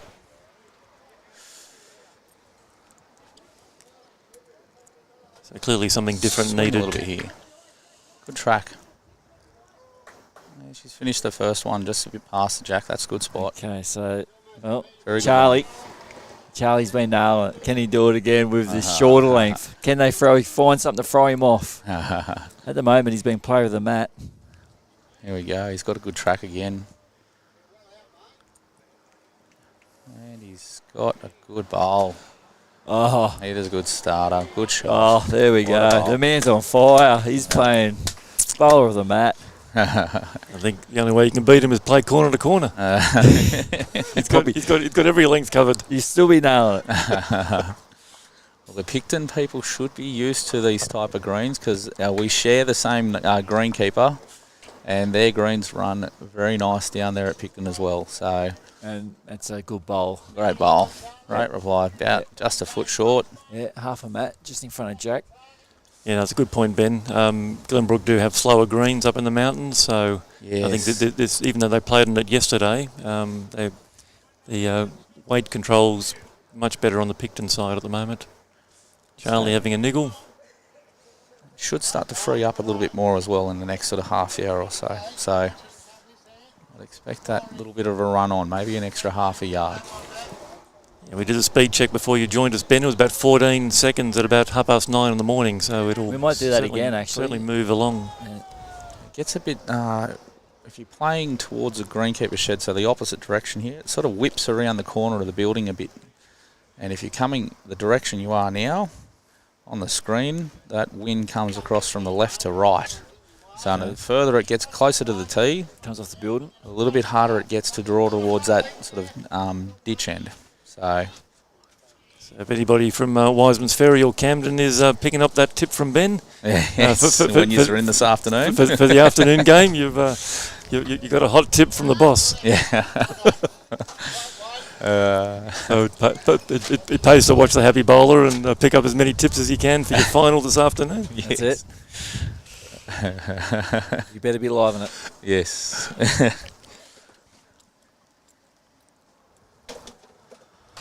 So another good bowl here. If it gets down to that red, sits it clean, nearly makes it. Ooh, that was a great try. Very good shot. Just want to get another bowl in the head here, Pikton.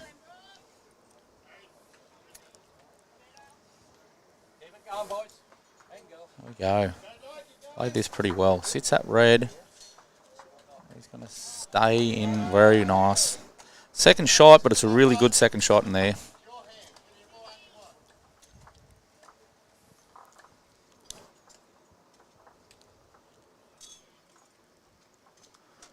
Don't know what Bob is using with the third for Pikton, but I think he's got a bit Bobby, of a tighter Aero. set. You haven't got the name. It's just Aero. Are they Optimas or Dynamics? Dynamics or Optimas? Don't know. I'll have to go out and Stephen, that was your one job. I got to go out and do a home visit. You can come up that other backhand side here and just try and sit the bowl. Trail the jack, make a 2 or 3. Yeah, that's a good call, Kerry. Maybe underneath that white. He's just chucked it a fraction too wide, I think. Had a good weight for it. Yeah. Another bowl in the head. That white bowl just hanging in there for shot for Glenbrook. They need to try to keep as many as they can in there. Get them back into the game. Current masterboard. 14-40 after 26 ends. Looks like Glenbrook's got 2 at the moment. That wing orange bowl probably beating that grey one. Yeah, You the reckon peach, happy? the peach bowl. Peachy looking one, yeah. Yeah. Say that's in the count. Yeah, flat bowl. Don't think I'd be changing his shot too much. I'd still look to trail that, Jake. Kerry's saying only one down, so maybe Bob's bowl is second shot and it beats the white. It's got to be a tighter line here. I think he's attacking this well. If he's got the same weight as last bowl, he's very close. Right up. Right up. Oh, Didn't miss just that. missed the under. Did not miss by much that one. Great try that was. Kerry perfecting the hands to the head, anguished look. Oh, I've done that one before.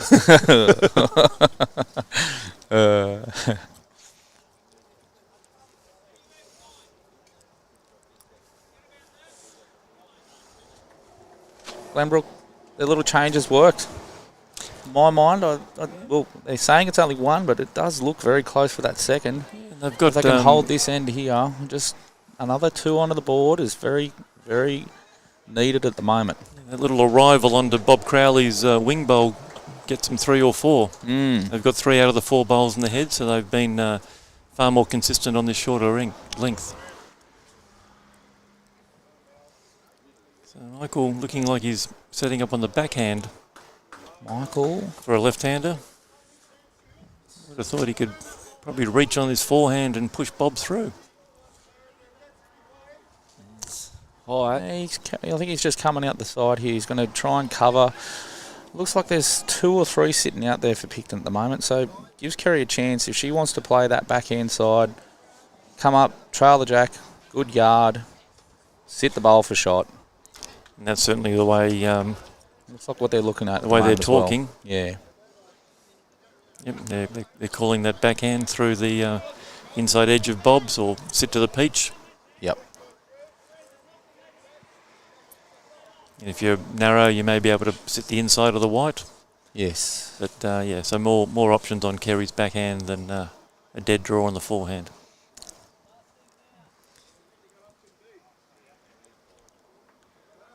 So all that talk is done. Now it's time for action. Yes. So first time down this way, happy? Yes, mate. Yep. Only time I've never turned off The highway. The highway. So I did a bit of a run up the. I had to work last night, so I didn't work tonight. Okay.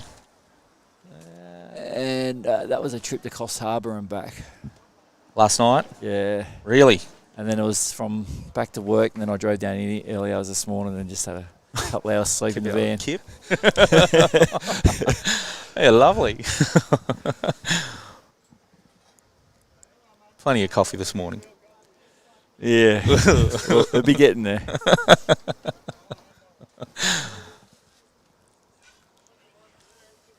It's been raining, so I wasn't expecting a big night at work. I thought I'd be pretty cruisy. Yeah, on the course. Yeah. Okay. Very good shot here. Gets down to that grey. Oh, just past it. What a try. Set that grey. He could have maybe even brought in. Definitely brought in for 2. Bob's just tried to change her shot a fraction. I think he's asked her to draw. But Kerry's still got that attacking line here. Just ducking away. It's a nice swinging hand out on that side as well. Even though you've got the wind coming against you, people get caught out. 2 biggies? 2 it is, yep. You just got to chuck it out a bit further on that backhand side going towards the car park. It still does turn. Well, so that shorter end, work that end. Let's see if they back it up with another one. So grade 7, Hazelbrook 31, Penrith 21 on 30 ends. So approaching the halfway mark, and it's still a 10-shot lead to Hazelbrook. Again, in that one, that's a winner-take-all because they both had a win yesterday. So margins and 8, 9, 10 points aren't as important as in this game. Yep. Just in this game, if Glenbrook get a rink up, then all 3 of them will finish on 10 points, and then it'll go back down to margins. But at the moment, with a 21-shot lead on the master board, Pikton's erased that deficit that they were facing. Oh, you might have an umpire's call here, Lee. No, this is no need. Deemed to be too short. Didn't reach the white mark on the side, and the mat was up probably just a little bit ahead of the tee. So we're going back to 3/4. Charlie hasn't moved the mat. He's going to go 3/4. No point wasting any time. Don't move the mat. Quick game's a good game. Quick game. Here we go. Look, it is back to the 3/4. Yep. He's nailed it too. Nailed it again. And then we'll get that green speed up. Let's get that clock up here.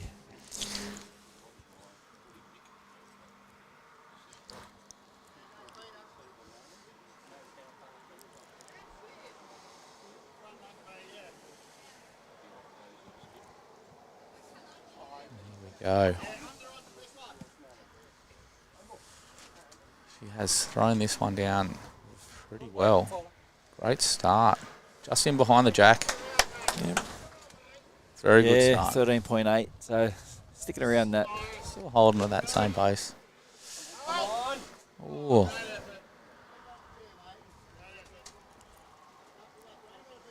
That's a lovely first bowl from, was it Naomi? Yep, Naomi. Yep. Good reply there from Charlie. Or Charles. Charles. He's never far away.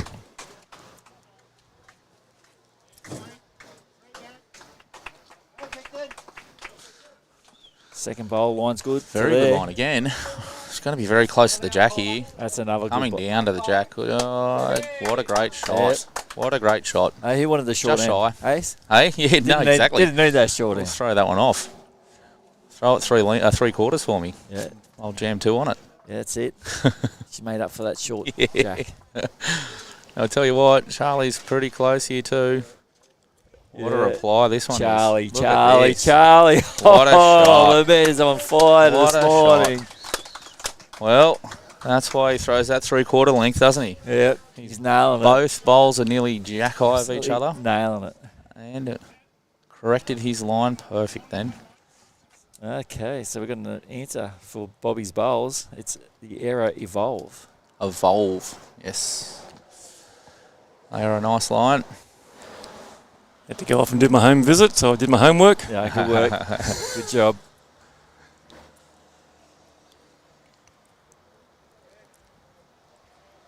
Yeah, I before the game, I like to get their bowls, and I go, "What are you using?" Oh, Henselite. Yeah, but what? Yeah. Blue ones.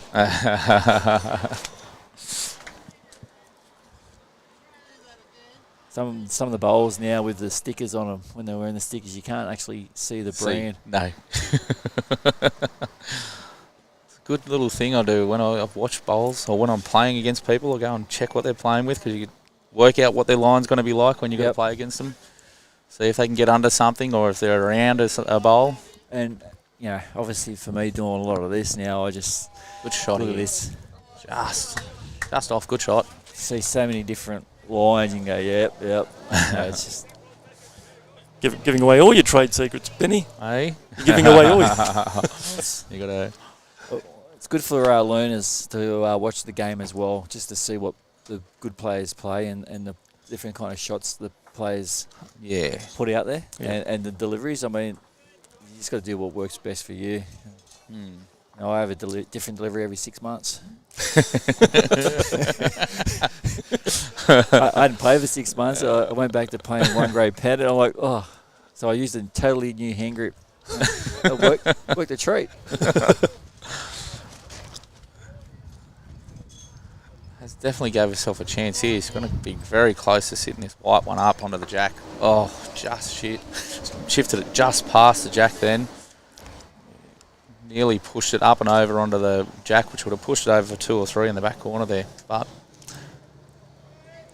great try. Yeah, still Glenbrook pretty well placed. They've got the 2 behind, so they can still play that reaching weight.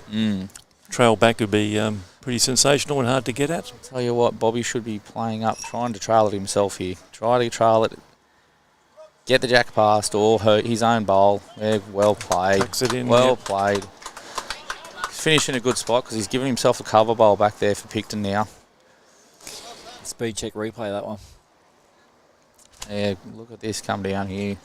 Looks to use the edge of that peachy looking bowl and yeah, very good shot. Very good shot. Speed check replay.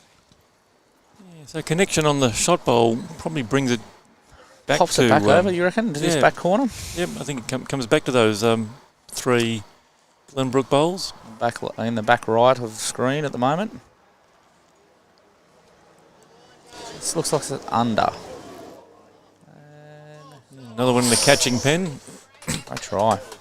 Great try. So just looking for the little cannon of the white onto the red. Charlie's little isolated bowl in there, but Bob's got to still do the same thing. If he gets back to that back white bowl at the moment, just on the line, it's a great shot back there as well. If he does touch the jack again and just goes with it, probably trailing it for 2. He's sat around to the back corner. That's not a bad spot back there either. Best backward. Yeah, preempting bigger weight, maybe. so Hazelbrook accelerating away. They're 37-21 on 33 ends in the grade 7 final. So they've just been gradually extending that lead end after end. Did they win yesterday afternoon? Yeah, they both had a win, so this is basically a winner take all. This is a grand final. Yep. Winner take all. First past the post. Yep. So they Hazelbrook had a 9-1 and Penrith had an 8.5 to 1.5. So whoever wins the master board will take that game.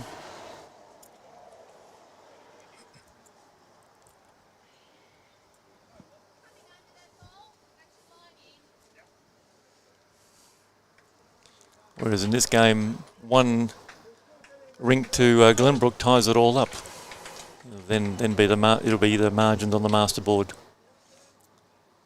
So Glenbrook's got 12 shots to play with, so they can lose by 12 as long as they win a rink. Okay.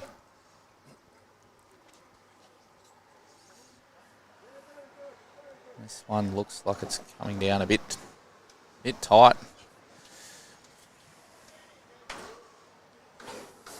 A little bit tight there.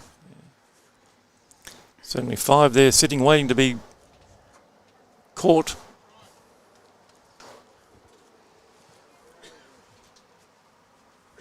So looks like the Newcastle live stream's just gone live, has it? Yeah, that's kicking off. Young Matty Swans playing on the live stream today. Shannon Rowe, taking on Shannon Rowe in that one. Yeah, right. The other live streaming at the moment, we've got Jake Rinn playing somebody. I can't remember who he's got playing. And where's that live stream at? Happy? Brisbane, Windsor. Ah, the Windsor. But don't you go anywhere, friends. Big old. This is the game we want to watch. Jason Curry, the Windsor Wombat. That's it.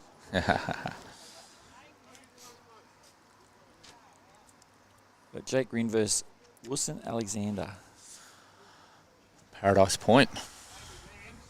So that's the game on up there. And you've spread your wings pretty well, Happy. Yeah, and then we've got Benny kicking off, I think, at 11 o'clock with the ACT final. Brilliant. So all around the States now, mate. Yeah. When are you getting over in WA? South Australia? Well, slowly? Oh, South Australia. I've contacted South Australia, actually, as we watch this go under. Just under. Metropolitan down there. Yeah. Do some live streaming. And, I spoke to them about getting their own gear and setting them up. But brilliant. Another club down there. Okay. So see if they get back to me or see if they go through it. It's up to them, I guess. That's brilliant, mate. So you're obviously enjoying it, mate. Yeah. Still a part-time, or are we... Yeah. Like I said, I drive trucks, mate. I went to Cost last night, so I'm putting in big hours. Dedicated, mate. Got to do the big ones. Looks like Pikton's just picked a 1-up on that end there. So I will say, Youtubelivesports, I'm just trying to build the Fox Sports of YouTube, so everyone knows to go there. 100%. What a great idea. So build the Fox Sports of YouTube. We need as many platforms, or one platform at the moment. That's we want one platform to get out there and get the game out there. One platform, people just know to go there, and we're going to get bowls action, or we've got Girls Rugby League coming up a couple of weeks. Yeah, brilliant. Girls touch tag, and then we might have more touch, and et cetera, et cetera. So yeah, great. Very good, mate. So you better be live in it, viewers. You better be live in it. Yeah. Get in there and support it. Well, Pikton's gone back to the 3-quarter. Morning, Dion Brown tuning in. Morning. Well, gents, I'm going to have to shoot off. I've got to get going. So I've got to go and pack a bag. Enjoy. Get moving down to Warilla. So good luck down at Warilla, and should be a bit of fun. Yeah, to tune in on Thursday. Hopefully you're on this coverage. It means you're into the finals day. That'd be great fun. I think we're doing around 14, 15, is it? And then finals. Yes, it is. It is. So all the best. Enjoy, and yes. I'll keep watching the stream. I think it's going to be a great day of the finals down here. So if you can't get down here, well, if you're watching, share it so people know that we are live here. Yeah, 100%. Share it on the your socials, especially for all the locals around here, the Nepean Highlanders. Yes. Yeah, good to get them to know that we are live. And a big thank you, Ben, for hosting us, and you and your staff and the greenkeepers and Nathan and everybody. You're putting on a great show, so we're really grateful as the Nepean Highlanders for your support of the game of lawn bowls and supporting all these finals this weekend. And you got the pairs and the triples in the 25-26 season. Yes, mate. Yeah, we have. So we're looking forward to hosting a number of the events this year. So it's great. Greens are running fantastic. So as I say, by the time we get through, the Pennant and then get on to those championships weekends, I'd say these greens are going to be running very quick, obviously. Yeah. It's, nice time of the year, July, Yep. August. Yep. They do got a bit of pace about them. So That's when we kick off. So make sure you keep a check on the calendar for all the upcoming events. Don't miss out on entries, and all the finals for the pairs and triples are going to be here at Bago Sports Club. So get in and play on this fantastic green. Alrighty, gents. Well, you look after yourselves, and I'll speak to you all later. Thank you. See you later.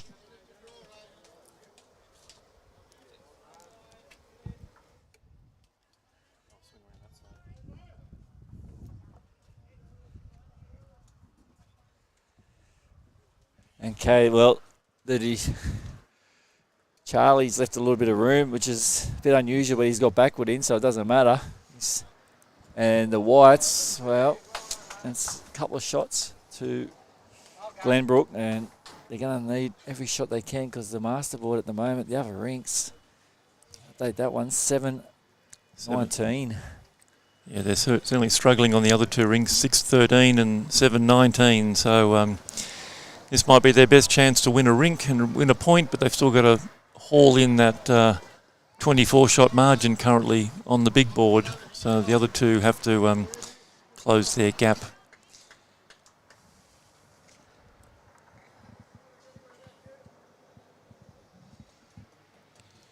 Game's about halfway through. There's 11 ends done here, and the others are on 10 and 12. So halfway point, they can still do to Pikton what Pikton did to them in the first half. Yeah, still plenty of ends to go. We've played 63 in the masterboard. So 63 and plenty of time.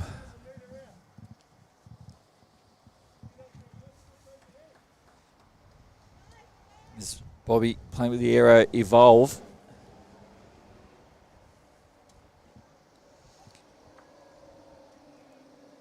He's speed on that one, and fair bit of weight on that one. So yeah, it's three now to Glenbrook. Now the winner will take the title as the Peach Bowl is a bit quick as well.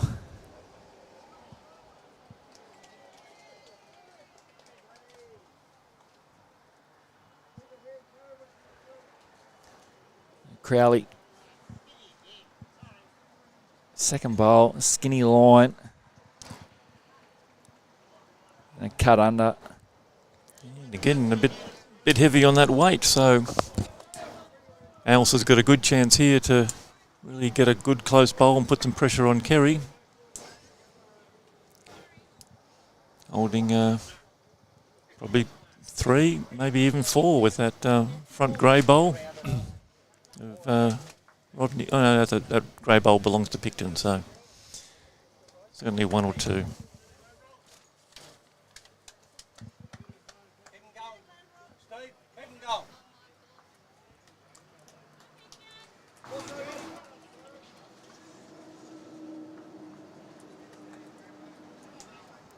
So the winner of this number 7, they'll be representing the Nepean Highlanders in the state finals. That's going to be held at North Haven and Lake Cathy. And the grade 6 team, which Hazelbrook is leading by 18, they get to go to Charleston and Lambton. So, okay. Charlestown's a very impressive facility now. Got the 2 greens undercover.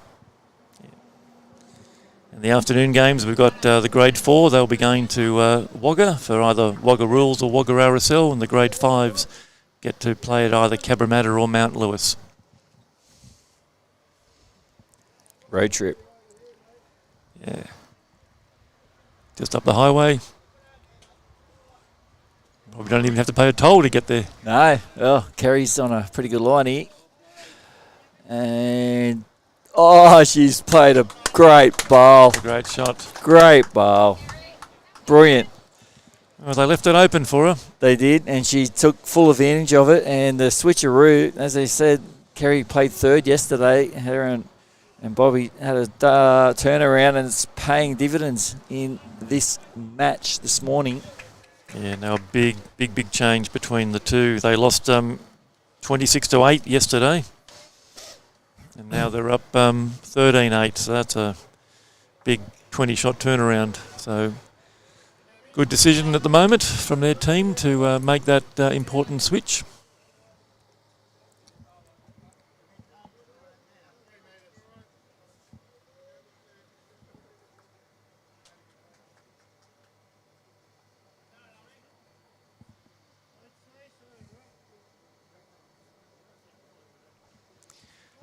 So conversion's pretty important here for Michael. He's going to need to make a change. You can't just keep dropping ones and dropping ends.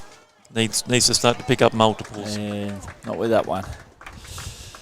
But if he can somehow, he's got one more wood left, so if he can get that purple out of there, make 3 shots. If bowl stays around, it could be 4. Yeah, so that weight was probably okay to make a connection and make a change. Yeah, there is that peach bowl and one of his whites, so even a trail of the jack back to those two might make 2 or 3. So he does have a couple of options, and then Kerry's gone and drawn a second shot, possibly.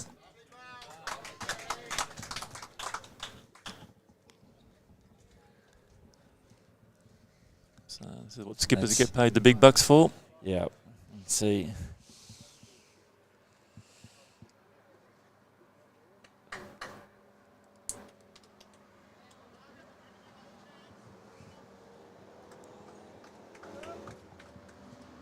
Oh, he's missed his line again. Yeah, pulled it under. So certainly 1 and 2 it is. So 2 exceptional bowls there from skipper Kerry Hawkins. She was down 3 when she came to the head, and she left with 2 shots. So big turnaround there.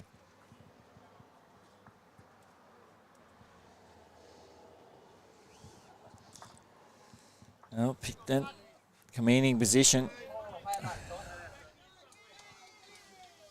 Oh, Team Patterson, they want to get this end here. This is a big end, this one.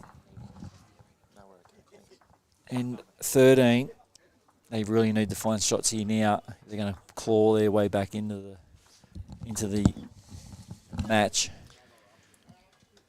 It's a confidence thing now. It's a belief thing. Yeah, and you look across all 3 rinks from Pikton.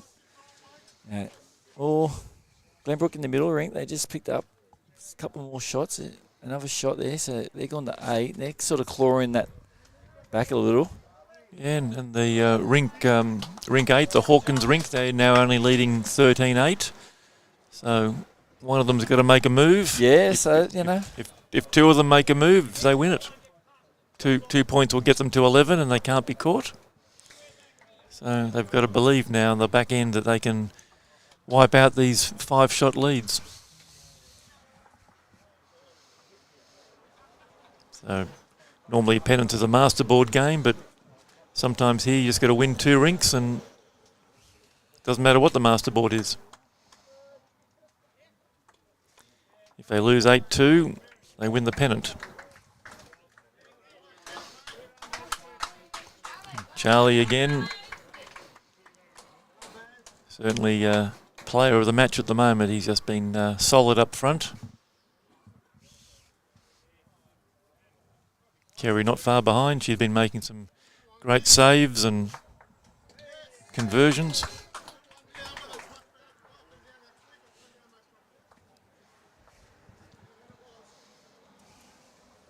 So does that Pikton only need to win 2 rinks? Or Glenbrook? Pikton's got to win the masterboard because they lost yesterday 1-9. Yep, and Glenbrook just need 2 rink wins. Yeah, and Glenbrook won 9-1. So if Glenbrook get 2 points, then they become they go to 11. Kingswood are going to be stuck on 10, and then Pikton get stuck on 9. Wow, so Glenbrook just chasing 2 rink wins. Okay, so that just steps up the challenge a little bit now. Yeah, so Glenbrook had a plus 24 margin out of yesterday's win, and Pikton -9. So if Glenbrook get 1 rink and they go to 10 points, They've got 16 shots that they can lose by, because there's a 33-point difference at the moment between plus 24 and minus 9. Well, there we go. Don't push back, friends. Don't push the extension go ahead, because there's still game on here. Yes. Bago Sports. Yep. Bago Sports. You are watching the 2024-25 Nepean Highlanders Bowls Pennant Playoffs. Grade 6. So lots of permutations and combinations in this grade 7 when you've got every team battling for a win. And Masterboard over there, the other side. Yep, Hazelbrook 42, Penrith 28, so that's a winner take all. They both had a win yesterday. Okay. So really, whoever wins the Masterboard wins that. If it happens to be a split Masterboard, we'll sort that out. But basically, whoever gets 5.5 points, or 6.5, anyway. Yep. Winner. We'll cross that bridge when we come to it. Winner takes all. Winner takes all. And this one, Glenbrook need 2 rink wins. Even maybe 1.5. Yeah, 1.5 gets them over the line. So at the moment there's 30 points on the table. Kingswood's already got 10 of those and they can't get any more. So 10.5 wins it. So 1.5 points here will get to the title to Glenbrook. Clearly 1.5 only for Pikton doesn't get them there because they have to win the Masterboard as well.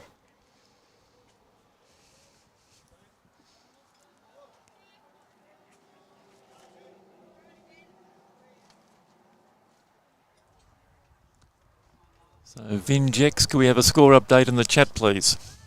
Oh, yeah, that's the other game. I was just checking in on them. Okay. They haven't got a scoreboard up. Oh, right.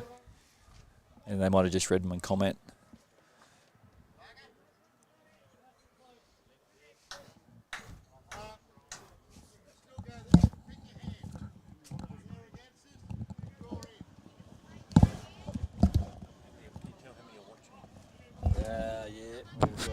We've currently 39.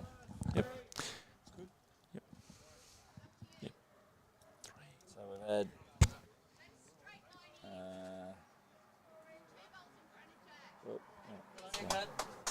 currently had 497 people jump on. Yep. Have a look. 500 jump on. 39 watching live. It was 60 earlier. So, I mean, if the game gets closer again, if it gets closer, you'll find it goes.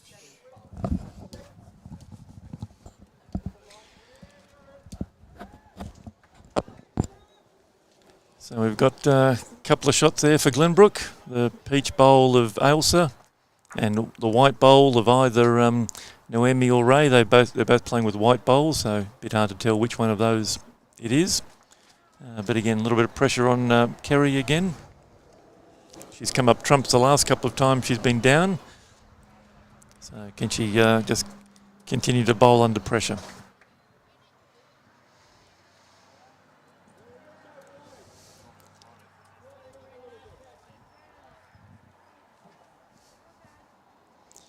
So setting up on her forehand. So she's either trying to set that white bowl. She's going to run away. I would have thought she's got an open draw in the backhand. Nothing's in a way.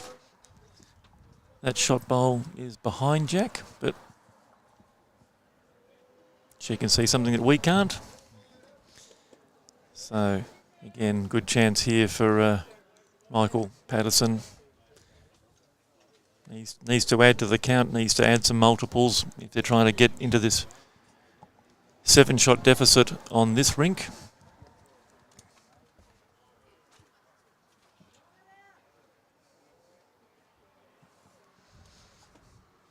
So Terry Glenn from Pikton is leading Diane Loggia 19-8.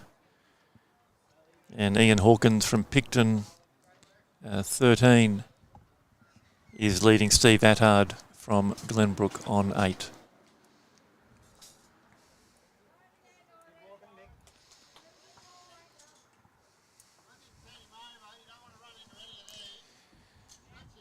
So dropping short there from Michael. He'll be disappointed with that. Has a great opportunity of putting more pressure on Kerry and making 3. Now Kerry's switching to the backhand, open draw. Playing a tight line and not liking it. So Michael Patterson's got a free kick here, needs to make it count. Can't not let these opportunities go by. He's holding 2. He's easily got sort of probably a metre to draw a 3rd.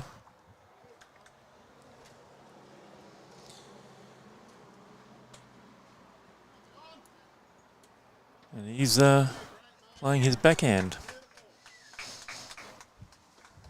So he's trying to slip his in, but no, that's an opportunity missed.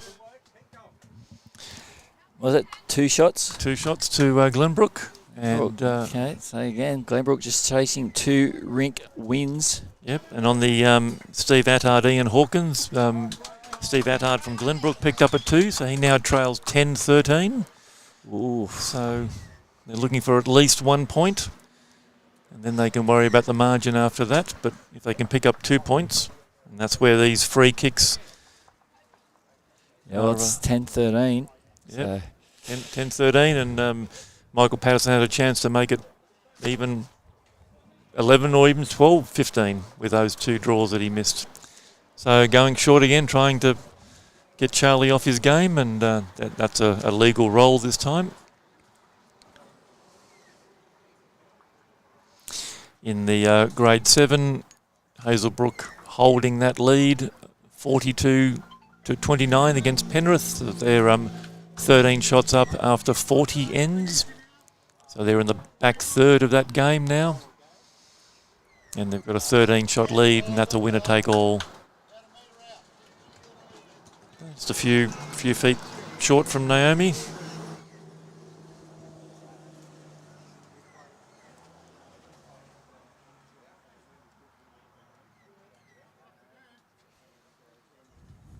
Well, it comes the destroyer. Charlie all over it. Well, he's human. He's putting in the backward early. So, nonetheless, it's still okay there. Yeah, he's doing the 1 behind, 1 on. Yeah, that's it. 1 on, 1 behind. Getting the 1 behind early in.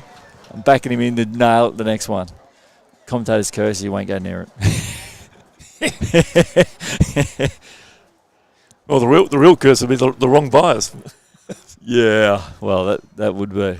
But he hasn't yet. No one, luckily, touch wood, has done that yet on this TV rink. I've got the music there for it. Oh, have you? Yeah. It's the wrong bit of immortality. That's it. I've seen it come out a few times. We've even seen the best do it, so we've all done it. Oh, Charlie's been found out at the moment. Just okay, there we go. 2 heavy bowls. Still, again, whoever gets to this jack first will dominate this end. So we saw one a couple of ends ago where Glenbrook had 3, but they gave Kerry a good metre to draw, and she drew 2. So Glenbrook are going to want to get to this jack quickly. A little bit of wind now popping up, and that's a good little cover and count. Again, still plenty of room for Rodney Turner. Go to Streamline XGs, always a nice drawing line. They're the ones that I use. Always reliable on the draw. And just dropping off. So they're all struggling to find this little change in weight to a shorter length. So again, their second bowls are the ones that they've got to correct on. Ray's got to drop a metre. Rodney's got to add a metre.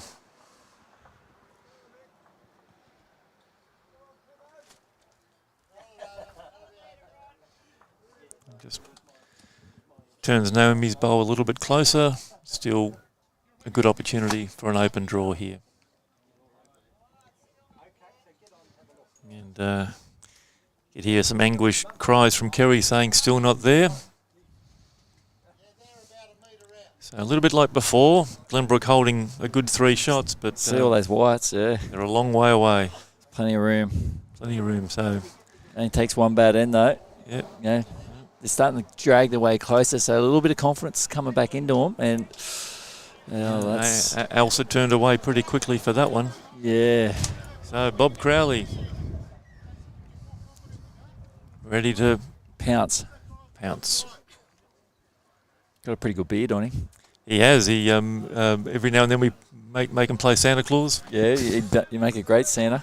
And he's probably drawn that. Oh, no. He says we've probably only got one now. So Front white one, maybe? Yeah, so Michael thinks that front right white one is the shot. So that's a better line from Elsa. Yeah, quick little clap from Michael. Yep. And maybe, yeah, well, that's... Yeah, maybe not. Could be two. Could be two. It's probably closer to the centre line than Bob, so it probably does make it count. Current temperature here, it's currently 18 degrees, sunny, and a little bit of breeze picking up. As that bowl just rolls through. So, now, from the side here, if that white bowl's in, I'm going to have to stand up. Oh, wow. Well, you know what I'll be doing? I'll be going for that green and pink bowl. Yeah. Yep. Yeah, you ain't got to draw to sit it. Sit it with 2 feet over. Just roll it a couple of rolls. Yeah, it's not going to get any closer No, behind the jack, so you just keep pushing it back and everything else gets only problem is dragged in. Kerry's been playing pretty well, skipping, and she's drawn very well. So yeah, she's got 2 or 3 feet to draw, so I think she's going to beat one of those 5 bowls in the spider web around the jack. yes. Again, although Michael's got first say in this, so he's got an opportunity of tucking it around the corner and hiding it. If you can bring that down to the 7 o'clock position, then it becomes invisible to Kerry.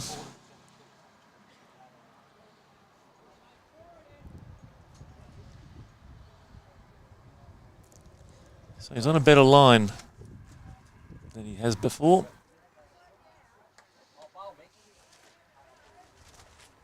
Yep. Just run through. But very good weight for the sit and for the trail. So he probably doesn't want to change a lot there.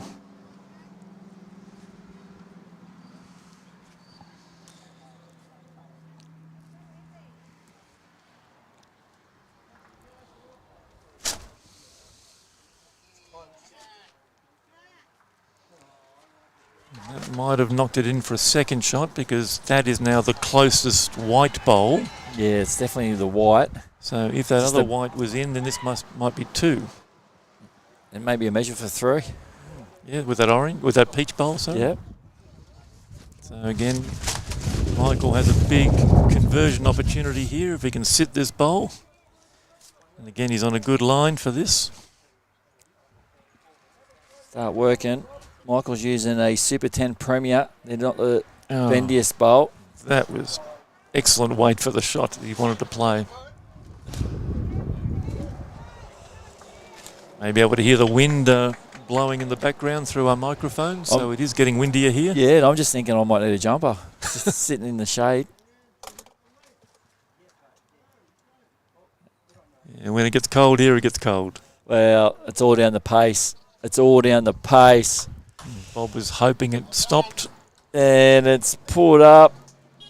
And it's fallen over.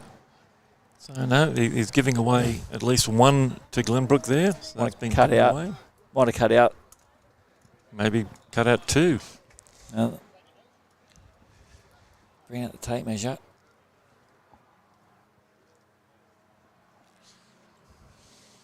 Yeah, went in doubt. Throw the tape out. Yep. So Glenbrook are using Rodney as their... Ray as their measurer. And 1 it is. The 1, so that cut out. So good ball there from Kerry. 1 more on the board, though, for Team Patterson. They go to 11. Yeah, so they're now only 4 down on their rink. clawing that little lead. Yeah, just a reminder that 2 rink wins is all Glenbrook needs after a win yesterday. Pikton had a loss yesterday, so they've got to win the master board. And if they get 9 points, which is 2 rink wins, then they've got to get rid of a margin of a 33 shot deficit. So they've got to get 17 of those 33. Another short end, and a little bit of conjecture about whether this is legal or not, and the umpire's been called. So time to fill in some dead time on the microphone now. Happy? Yeah, mate, let's give the bit of a tournament coming up, a bit of a plug. Bush Rangers over 50 pairs coming up here. $2,000 prize, mate. It's Friday, 26th of September. 9 a.m. start. So 3 bowl pairs, 4 games of 12 ends. So good, quick tournament. 1 day up. You want to go in it, contact Harley. And happy days. Or just go to the Facebook and you'll see the details on there for the Nepean Highlanders bowls. Yeah, Harley McDonald's a new bowls coordinator here at Bago. Moving up from Warilla. Good pickup. Very good pickup. Yeah, good for Bago, good for the region. Done a lot of good work already, getting things up and running and getting some tournaments going, and a few more senior pairs and senior events here for the within Bago. So and that's declared legal, that length. And yes, so yeah, no, it's good. It's good to and thank you to Nepean. The Highlanders for getting me down here to broadcast the bowls here. It's good to see you guys starting to, put a bit more out there. Yeah. We've always sort of had a bit of a sort of we've been using Switcher as a platform. Yep. It's a bit clunky. It depends on iPads, Wi-Fi, and it's a starting point. Yeah, I started off with a phone. Yeah. Run up and down the sideline like a lunatic. Pissing off players. I know. Yeah, so it's yes, we've done our best over the years through Zone 5. The late Cole Crossingham set it up. So we followed him, and when we amalgamated as a region, we've done our best to showcase the game. We do our best for to get as many, these lower grade games, grade 6 and 7, never get on TV. No, that's great. And that's a good thing about it. These guys can go home. So hello to you watching when you go back home. I'm talking to you, playing right now. Yeah, no, it's good. And they can see the deliveries and it's great. Have you got family playing? If you're watching, who is your family out there playing? Who are you barracking for? Let us know in the chat. Yeah, so we've had a few shout outs from some Pikton players, and yeah. So if you're barracking for Glenbrook, show your love. Although there's a whole bunch of the Glenbrook teams here, so they're supporting their players. They've had a very good junior program for many years, and unfortunately we struggle to keep those juniors. Katie Astley went off to Maryland. She got to the final of the triples. She's done really well.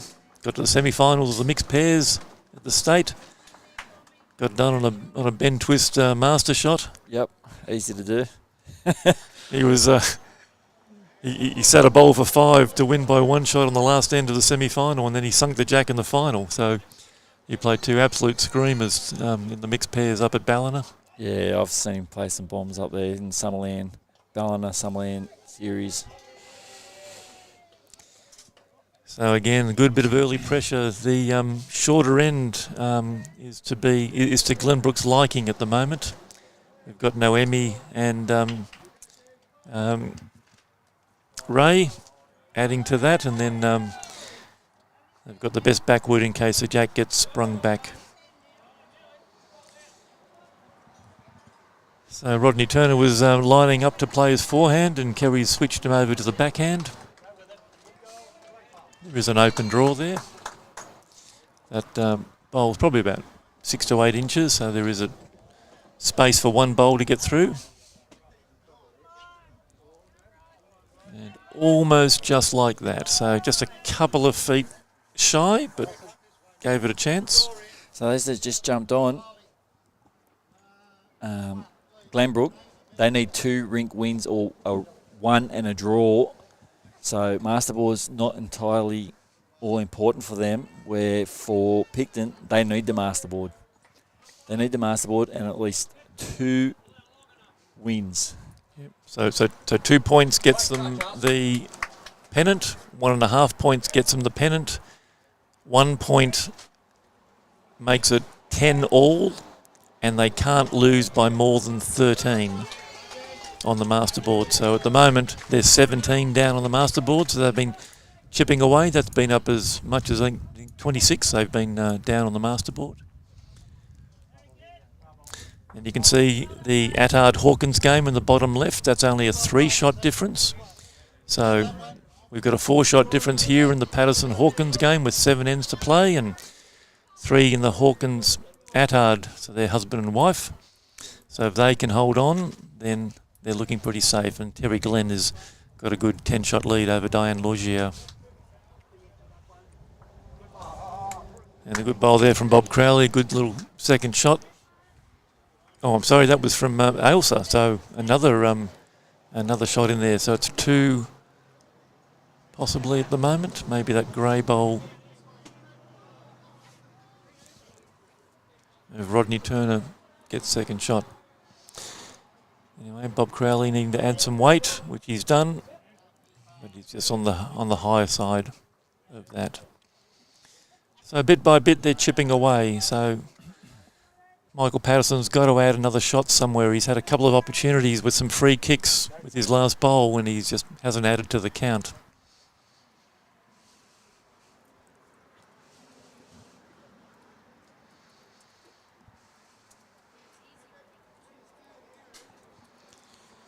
Grade 7, Hazelbrook still holding on. They're 46 against Penrith 33 after 44 ends. For those of you newly joining us, that's basically a winner-take-all. Whoever wins that Masterboard will win the number 7 Pennant, whereas this one has a few more permutations and combinations.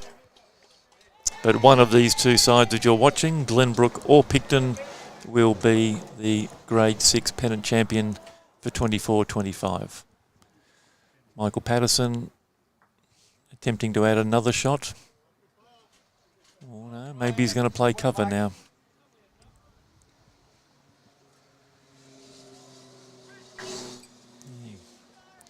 He's seen Kerry trail some jacks a bit more often than he'd like to, so he's probably playing a little bit safe. Or he may be confident that he's already got 2 shots. But he does have an opportunity of pushing that grey bowl that you see at 9 o'clock. If he pushes that through the head, with his white bowl coming in, then he may be able to make 3 or possibly 4. So maybe he was playing with weight for that and just missed his line. Kerry lining up on the backhand. That's Bob Crowley's bi-coloured bowl. Oh, and she's having a run. She doesn't want to take that grey out. Luckily she misses her own.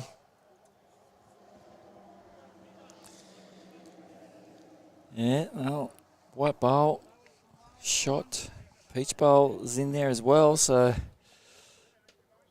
that's 2, and it's 11-15 on the scoreboard. So, said Glenbrook chasing 2 rinks. Yeah, so a fairly timid call there. He's been called to. I don't know, she was talking about drawing, but I think if he sits that grey bowl on the side, or hits one of these other white ones up,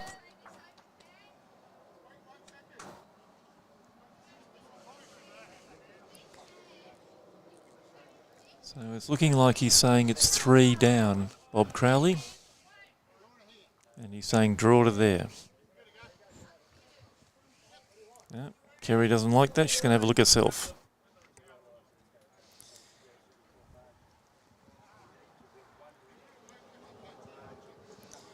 So this could be a bit of a turning point in this match. If Kerry's 3 down, that'll make it 14-15. So there's only Our only bowl in that head at the moment is the grey at 9 o'clock, and then that green and pink bowl of Bob Crowley's, which is about a metre out. So he's saying draw. I think she might be thinking a bit of weight.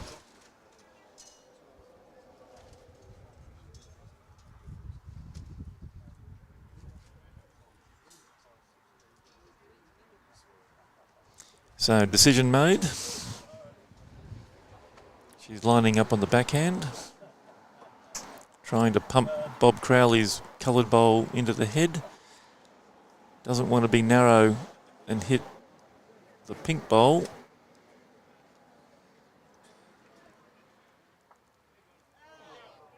And runs through, and another anguished hands-on head from Kerry Hawkins. So this may be a 3 to Glenbrook. So Wow, here we go.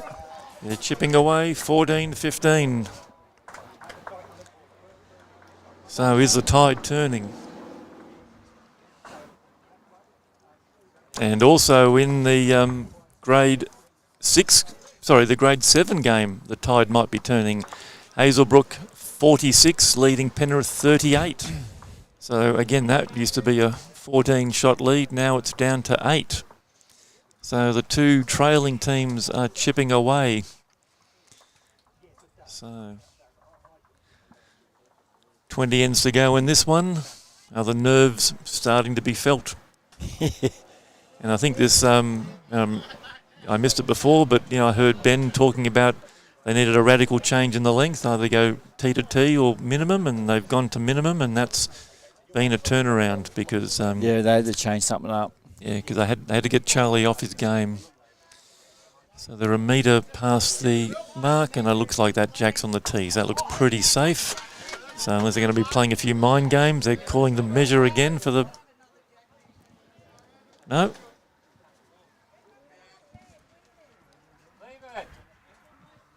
Yep, no, they've... I thought they'd rescinded the umpire's call, but no.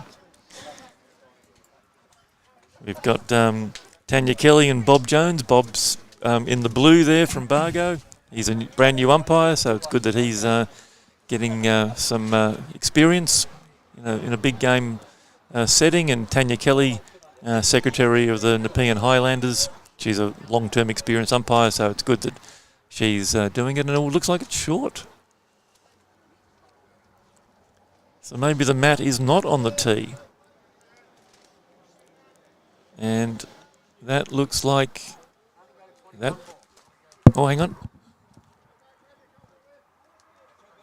Oh, no, it's all good. All good? 6 to go, play on. I don't know what that was. He had his thumb beyond the jack.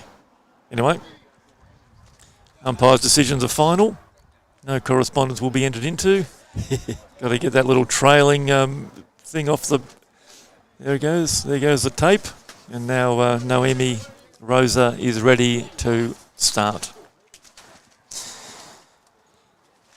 So the other game of interest, which is the Hawkins... Ooh, so Hawkins and Attard is now 13-14. So they are getting closer to getting 2 rink wins.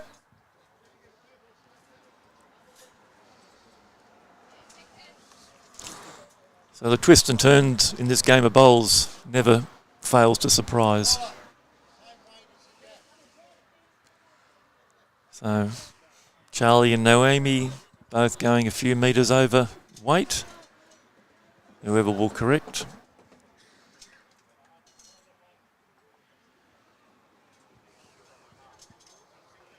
Again, looking a little bit on the pacey side. Took a bit of weight off, so still a metre behind. But Attard now trailing Ian Hawkins 13-14. And Patterson trailing Kerry Hawkins 14-15. So the fate of the pennant will probably rest on those 2 rinks. Terry Glenn is leading 20-10. So if they get an 8-2, then Glenbrook will win. If they get a 9-1, then it will all come down to margins. Yeah, well, I think our game and the end game is going to be the exciting finishes. Yeah, Game so this three. is one where it's not really going to be over till the last bowl. No. Because even if they lose on the Glen game, because they're the ones who are furthest ahead, they've played 16 ends. These two tight games are going to be continuing on. So the runaway train will be finished, but the two tight ones will be continuing. So again, these white bowls are finding their way to the jack. So at the moment it's 1 to Glenbrook. That grey bowl that you can see at about 9 o'clock, probably the second shot. So they're still a long way away. So plenty of opportunities. And Rodney Turner sailing through again. So just like the last few ends towards the car park, people are struggling to get within a metre of the jack and really nail it. And so once somebody does that, then the pressure gets put on. But they're letting each other in. And good bowl here from Ailsa. She's managed to add to the count, but still a couple of feet to draw for Bob Crowley.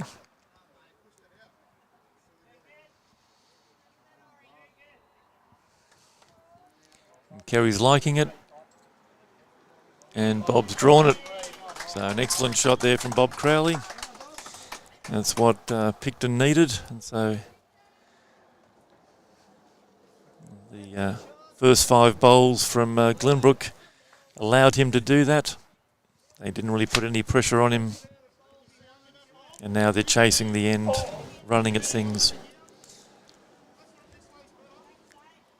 So they'd be happy with 1 down. They don't want to drop a 3. Oh, that's a narrow bowl. Well, we've got a couple of comments here. Lisa Cook saying cheering on Glenbrook from the M1 on her way to the State Carnival. When you, Lisa? And Leanne? Yeah, the Attard rink, Leanne. Steve picked up a 3 on the last end, so he now trails 13-14 on 14 ends. So if he can win that rink, that will bring Glenbrook to 10 points, and then it will all go down to margins. If Michael Patterson can win his rink, then Glenbrook gets to 11 points, and that will be unbeatable. So you'll be able to follow it up the highway. Hope you travel safely. No double demerits this weekend as opposed to the last couple of weekends, but still drive safely up to the carnival, and good luck and good weather up north. Yeah, it was raining just past Kempsey last night. I was on my way up there. I ended up getting in the truck and I was drenched. I know how you feel. I played up in the state championships a few weeks ago up at Ballon, and we were playing in the pouring rain. that was miserable. Oh, yeah, and the rain was freezing cold last night. Right. No, we were lucky. We had warm rain. Oh, it was cold. I had to rip the shirt off and put my jumper on. We came prepared with a change of clothes. We knew they'd have to keep playing the game. Yep. Here we go. What's she going to do here? You're going to go into those whites. Boy, that's not too bad. It's sort of just put that right in the line. Yeah, no, Bob has said it's just 1, so she hasn't drawn that on weight. So that white bowl at 12 o'clock is still second shot. But it makes it pretty difficult for Michael now, because if he connects on that shot bowl, then there are 2 catches at that bottom screen, and he's gone narrow anyway. So he may not be too unhappy with being 1 down. Oh. Another second gets pushed up into the head.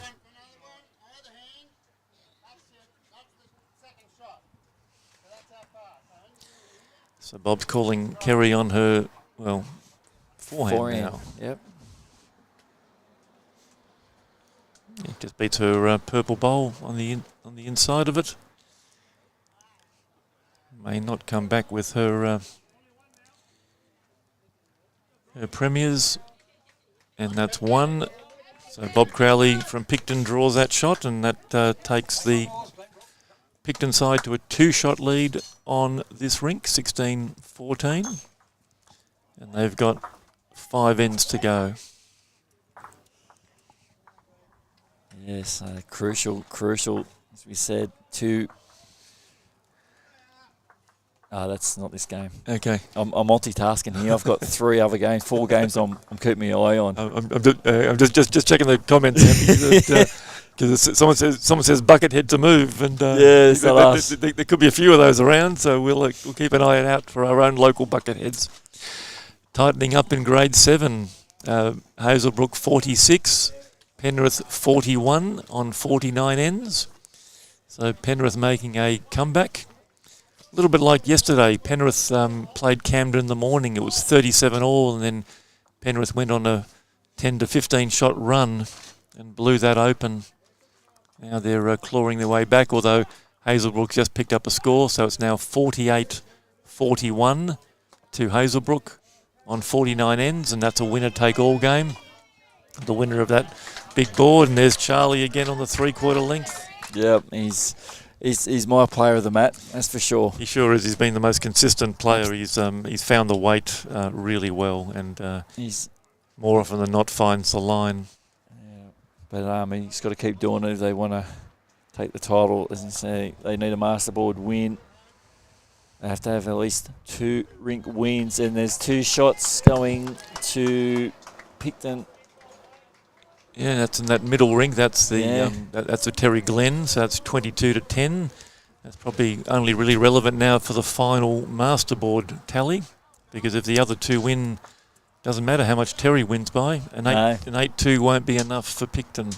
No, it's 13-14 in game 3 and 14-16 here. So they've fought their way back really well at hard.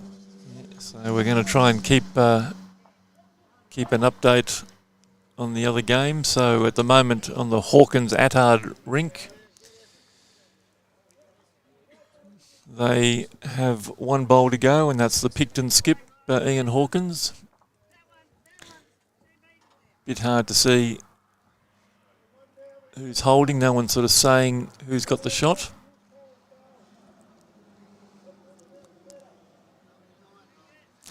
Six-shot difference in grade 7. Hazelbrook 48, Penrith 42.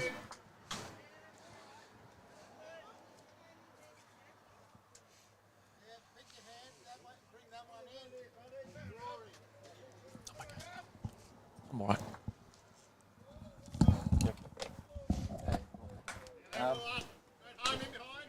For a coffee. Coffee? White, no sugar. White, no sugar.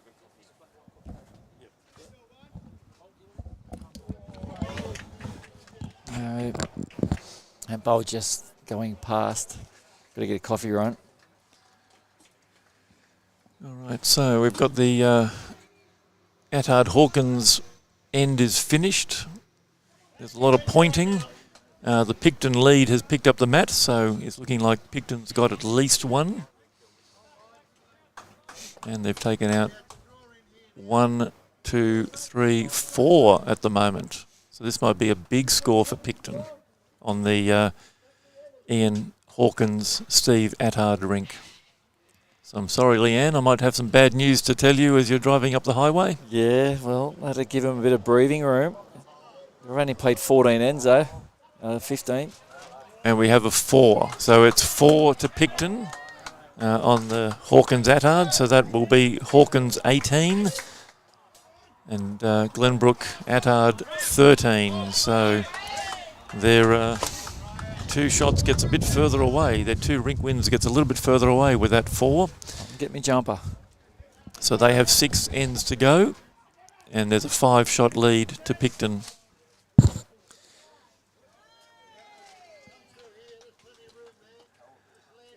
So happy struggling with a with the weather in the teens. We haven't told him what the afternoon's going to bring for him. Charlie's still holding the shot here. Also looking for a big Virat Kohli, and somehow lots of people start cheering that shot, but that was a big lucky wick. I reckon if we start hashtagging Virat off of taking the PI55 out of it and hashtag Virat in India, we might get heaps of negative comments, which will bring in the millions of Indians, and that will put the viewing numbers through the roof. You're ready for your YouTube bonus, are you? Anyway, a bit of luck there for Elsa. Bob Crowley hunting, but diving under the head. So currently it's a 19-shot lead to Pikton. So if it does end up being 9-1, at the moment Pikton are the winners on the live scoreboard. But they've still got to win this rink first and hope that Steve Attard can turn around a 5-shot deficit with 6 to play. I think the Glenn Logier game is likely to be over. Terry Glenn leading 22-10 on 17, so 4 ends to go to pick up 12 looks pretty grim. So I think their best chance of getting through 2 rink wins, or even a rink win and a draw, gets it for Glenbrook.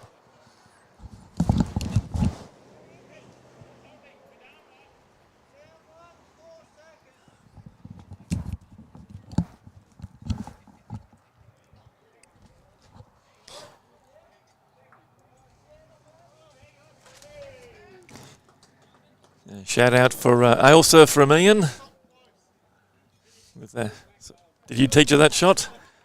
She comes in off the wing bowl. Kerry playing with weight. Sneak under.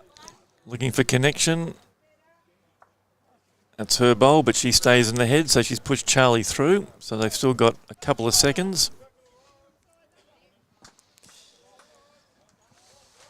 So Michael being asked to draw on his backhand, being a left-hander. A my sport update for that game over there. It's 48-42 still. Ooh. Hazelbrook got a 6-shot lead.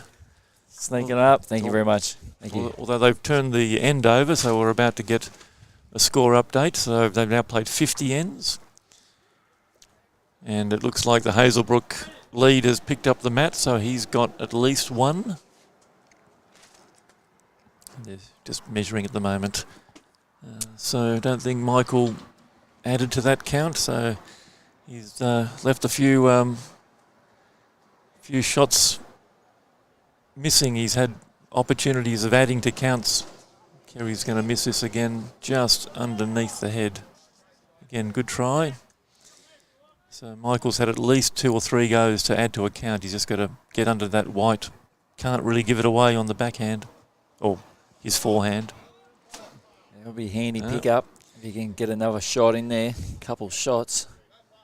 So in that Hazelbrook Penrith measure, they've decided to call for an umpire. So I can tell you that the 50th end is finished, but I can't tell you the result other than it must be at least 1 to Hazelbrook, because their lead confidently picked up the mat. Maybe maybe I was wrong about giving the shot away, but no harm done. One shot to Glenbrook. 15-16.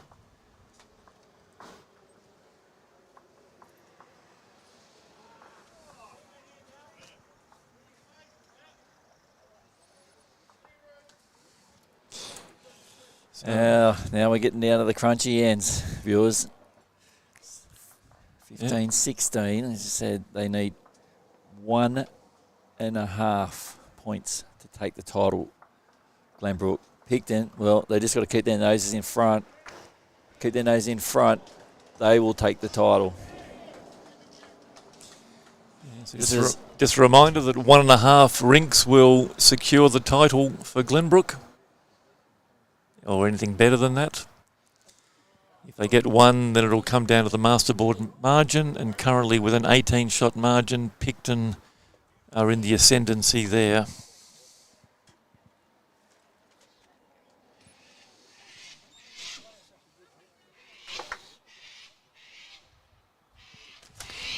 So we still can't give you an update on the Hazelbrook because the umpire is still measuring.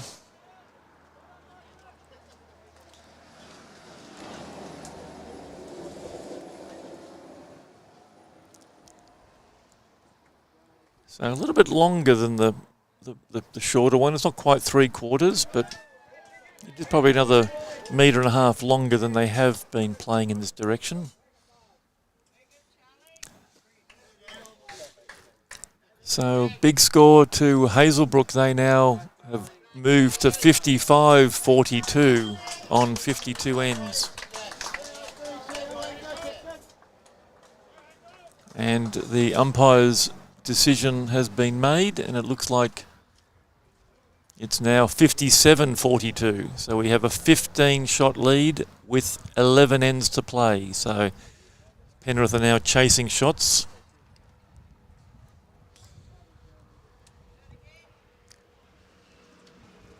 So 15 up with 11 to play.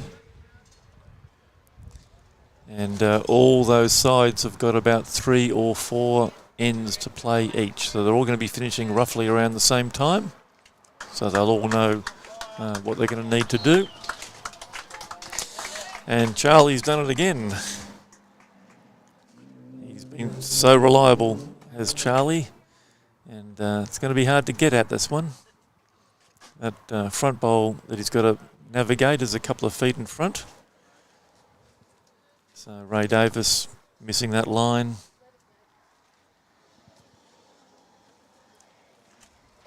A couple of feet over as well. So good position to be in for Pikton at the moment on this rink. And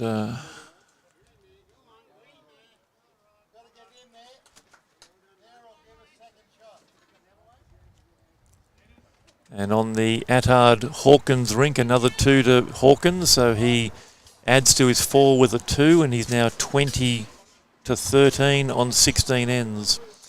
So Steve Attard also got to get more shots than ends left. He's 7 behind with 5 to play. So 2 rink wins is looking harder. And a good little trail shot here from Ray Davis. Gets a couple for Glenbrook, but again, a good metre to draw for Rodney Turner.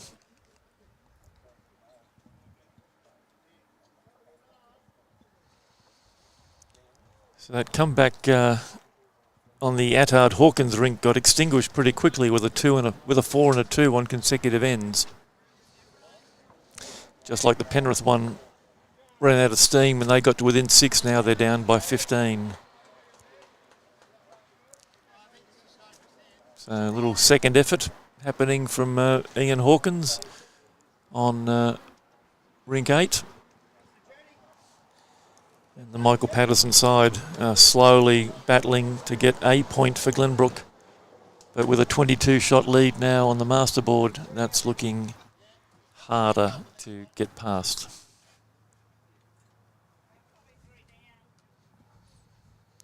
So Kerry saying to Bob that they're probably 3 down, but there's a lot of daylight to draw a shot.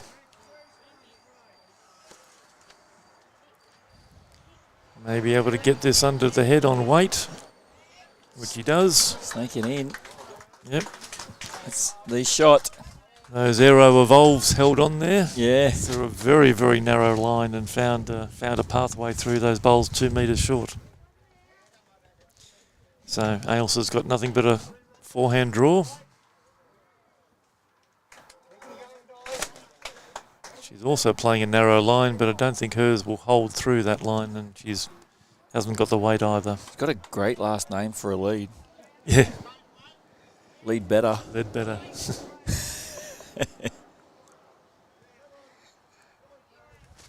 There's a...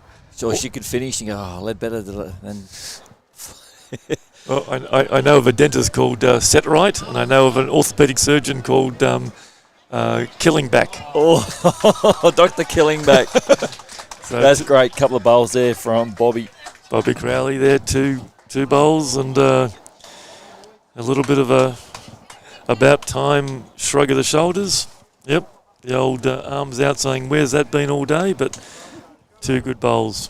So coming up after this game, we'll have another live stream link. We will have the final for the 4 grade between Wiseman's Ferry and Camden. So that will be starting about 1 o'clock. So we'll try to share those links as well. And if you guys that are watching, if you're enjoying it, can you share it, please? Let people know, let your fellow bowlers know that we are live, family, friends. Get them over here. Bowl's such an inclusive sport. Great game to play.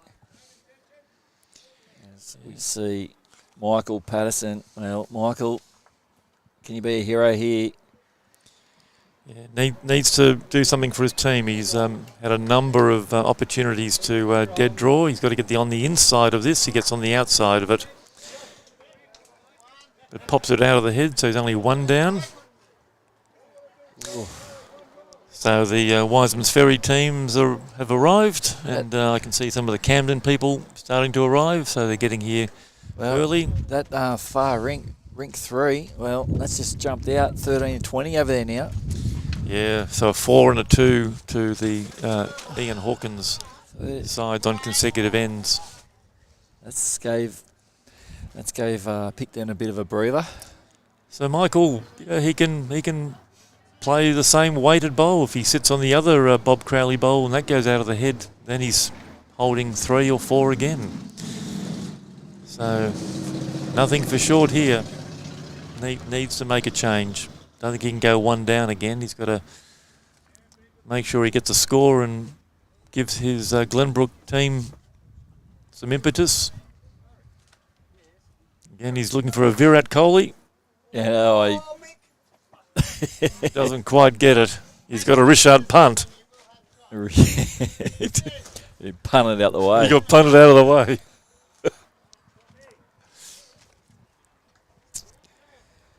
Terry. It was almost a boomerang. A doozra. I'm really doozra. And Kerry Hawkins does what Michael hasn't been able to do, which is to add when she's got a free kick. Well, So 2 shots to Pikton. So taking the opportunities and converting them, and well, that's giving them a puts them up to 18. yeah, so it's a 3-shot lead with 3 to play. And so they were the opportunities that Michael will be ruining, where he's had opportunities to adding to account with a metre to draw and failed to do so, and Kerry's first chance to add to it does it. So they're the little 1%ers, they're the little differences that make a game. So Charlie, again, a little bit shorter of 3/4, but still a length that he's been pretty comfortable with all game. So he's got 6 bowls left. And I think if he plays 3 good bowls out of those 6, then Pikton are home and hosed.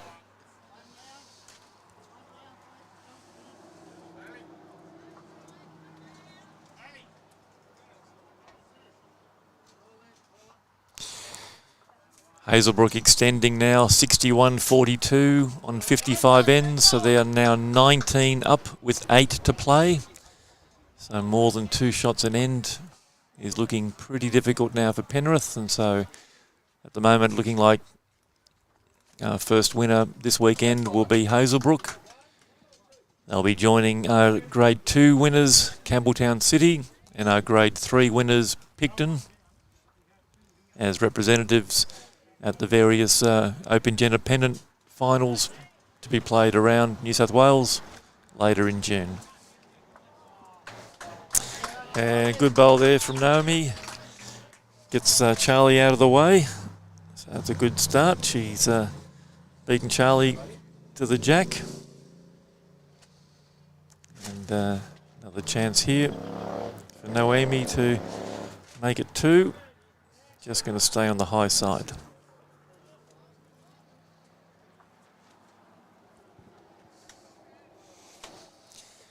So plenty of room, even though the grade 6 and the grade 7s will be gone after these games. We've got grade 5 and grade 4 this afternoon. In the grade 5 side, we've got Camden versus Blacktown Workers. And in the grade 4 sides game that we'll be televising, it'll be Camden versus Wiseman's Ferry. So our most northerly club has visited Wiseman's Ferry, and Camden's just down the road relatively. It's almost like the Hawkesbury area, isn't it? Wiseman's Yeah, Ferry. it is up the Hawkesbury. Yep. Yeah. It's closer to me than it is closer to here. It is. It's a. I'm at Toronto. Yeah. No, it's a strangely shaped. Demographic. It's a T-shaped. Well, actually, no, it's a cross. Yeah. Yeah, we've got Hazelbrook across to Blacktown and Wiseman's Ferry down to Terralga. So it's a big cross. Our region. And we've got this little hole in the middle where Ingleburn. As long as everyone's Canberra. happy with it, and and the changes worked out better. I like how we got all the new names, the new logos are all the same sort of setup, and I think that's good. Yeah, men and women unifying the game. I think it's important, and that's that's a future of the sport. If we can unify and all play together, and it's not really a game where strength and power is necessarily required. So on the Attard and Ian Hawkins rink, Steve Attard's picked up at 2, so he now trails 15-20. So if he can pick up 5 shots in 4 ends, and if Michael Patterson can pick up 3 shots, then that'll be 2 halves. That gives him the 1. And there's a 21-shot lead, so Pikton's got the masterboard safe at the moment. So Glenbrook really need 1.5 rinks in these next 4 ends. Can be done. Bob Crowley sailing through. So it's probably 1, maybe 2 with those white bowls to Glenbrook. Ailsa Ledbetter trying to find that little gap between the white. And she's on a pretty good track here. Michael's clapping it through, and that's a definite second shot.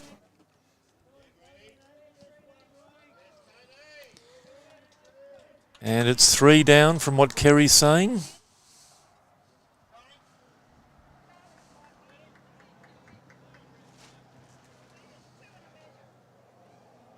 So she's changed her mind. She said 2 and a measure. Bob was heavy on his backhand. He's setting up now on his forehand. Oh no, backhand, sorry. He's missed the line. He's unhappy with that one. And he doesn't get any shoulder charges off that front bowl. So Ailsa can add another one and potentially have a lead evaporate. She's also missed that line. I don't think it's going to come back from there. Or hold from there, sorry. Her weight was pretty good. Another shot to Hazelbrook, 62-42 on 55 ends against Penrith in the grade 7. It's a bit difficult to give you rink scores over there. There's the other side of the rink and there's lots of players sitting in the way, so we'll endeavour to give you the final rundown when the cards come in. But what I can tell you is that Tom Daniels is leading Philip Horsley, 28-16. They're on the far rink on 19 ends. Simon Christie, 12, is trailing Steve Kieran from Penrith on 13. And Nicholas Gardner, 22, is leading Dulcie Rudman, 13. So 2 good rink leads of 12 and 9, and then a pretty tight game in the middle. It gives you a 20-shot lead to Hazelbrook with 8 ends remaining. Here we've got Ian Hawkins leading 20-15. We've got Terry Glenn leading 24-10. And as you can see on our feature rink, we've got Kerry Hawkins leading Michael Patterson 18-15. So we know it's at least 2 shots here. Michael Patterson stayed at the head with Ailsa to try to get an idea about what shot he's going to play. Kerry, just like Bob, missed underneath and didn't have the weight to reach. So again, Michael's got 2 opportunities to add to the count, and this is probably the difference in this rink, in that Kerry's made more hay with her last bowls than Michael has.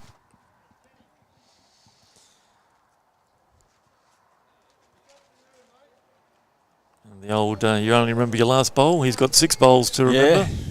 So if he can make a number of shots out of this and flip a rink win, then the others just have to sort of chip away at the margin.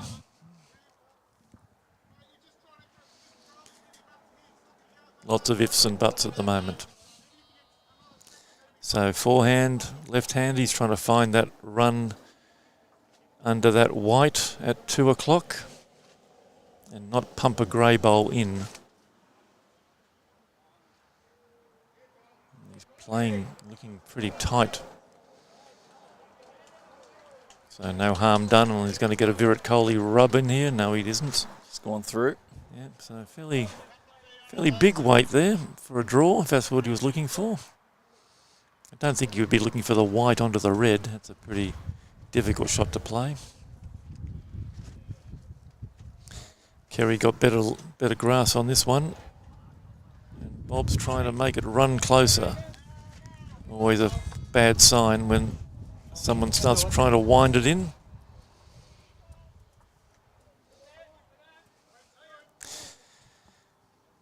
So another chance to add to the count from Michael.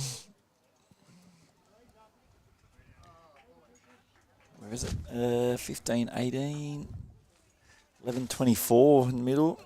So 11, 24 after. And so he's on a better line here. If he just gets to that, turns it over, which he has. That's made another shot, I think. Probably made sure of the 3rd shot. So it's counting time now. Lots of looking, not much counting. Certainly Glenbrook have the mat. I think they're just worried about bowls that might need to be chocked if they get moved. Yep, so they're calling an umpire to chock the bowls before they remove the bowls. And you'll need some chocks. You'll need some chocks. So if they move a bowl, it's going to fall forward. Okay, so some bowls being removed, but I think they're worried that there's a purple bowl in there that is sitting on the white, and if you move the white, then the purple will move closer. So they're trying to chock that. So it's a bit unclear. I think they've removed 2 bowls that you can see just to the left of where Ailsa's sitting. Those 2 bowls have been agreed to, and now it's potentially measuring for a 4th shot, because that white bowl touching it is already in the count. So I think it's going to be between the peach bowl and the darker bowl. Well, the middle rinks just upgraded their scoreboard. They're going to a 27-11 up for Pikton on N20. So had a couple of sneaky ends there. And far one, 15-20. So that's the game that matters. 15 to Atard. 20 to Hawkins. Yeah, so Hawkins is on the mat. So Steve Attard from Glenbrook's played his first bowl. Unfortunately, we don't know the colours of all their bowls from here. So Ian Hawkins is going to be playing his first bowl, and we're just waiting. Once he's delivered it, we may get an indication from their thirds as to who may be holding.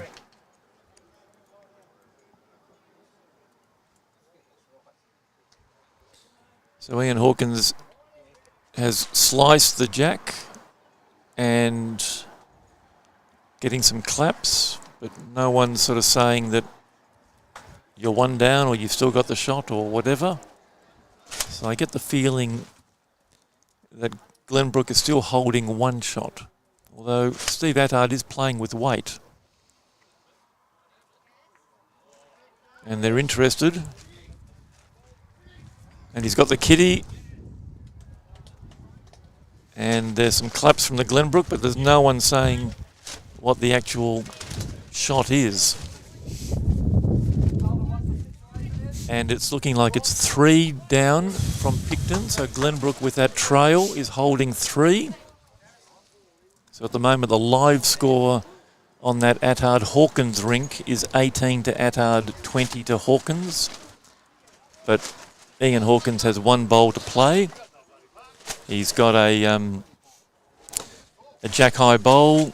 That is the shot, and the jack is probably about a metre off the boundary line. So Ian Hawkins has a forehand open draw to cut it down from 3. All right, decision has been made, I think. 15-18, they were updated at the end, but not the score. Yeah.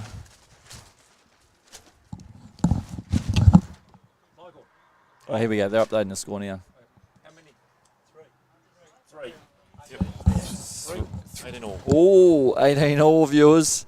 18 all. So 3 shots, 18 all. So that's half of the 1.5 that they need. Yeah, well, we'll keep our eye on rink 3 over there. If one of the, let's bring 3-17, so we might be following rink 3. Yep, and at the moment, rink 3 is holding, Glenbrook's holding 3. So the Pikton skipper Ian Hawkins has his last bowl. He's 3 down. He's trying to dead draw or cut it down. He's got about 2 feet to draw and probably 4 feet to get second shot. So his bowl's on its way. It's looking a little bit shy on weight, and it's short, and there's a few anguished looks. So we have, and Charlie does it again. So I'm just going to keep an eye on the Attard-Hawkins game. 3 it is. So that now makes it Attard 18, Hawkins 20. So Pikton at the moment on the live scoreboard has half a point. If they win this rink, because it's 18 all on the last end, they will lock in 1 point. And then that will then go to the master board. What if we're all level? We all come out and have a one end hit out? Possibly, yeah. Oh, no, it's not possible because the margin was... that they have to get over was 27, so you can't halve a 27 margin. So no, there won't be an extra end. So on this rink, pretty clear, Glenbrook has to have the shot. That's all they need. They take a rink and bank the point. So 18 all, viewers, last end of this match. And on the Hawkins-Attard rink, they've still got 3 ends to go. So Glenbrook could still walk away with a point. So 2 points for Glenbrook gets them the title. How exciting is lawn bowls? Yeah, well, it's already under here.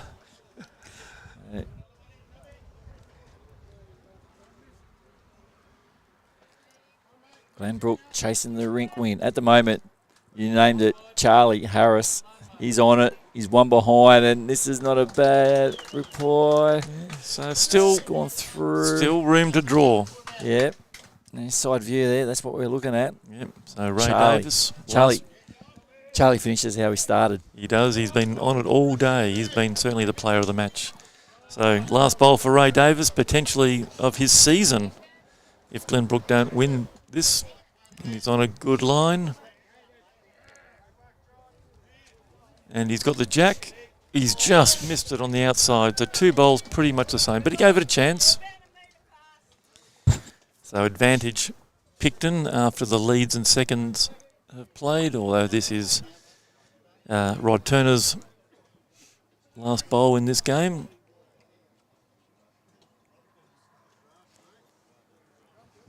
And he's tracking pretty well on weight. Still room. Yep. Still room for Ailsa. And then we're expecting Michael Patterson to pull the miracle bowl out. 10 to 12, so we'll have, after these games, we'll be handing over the pennants to the two winning sides. Looking pretty safe for Hazelbrook now. They're leading 70 to 45 on 59 ends, so they are 25 up with 4 ends to play. So, barring a catastrophe, they are safe.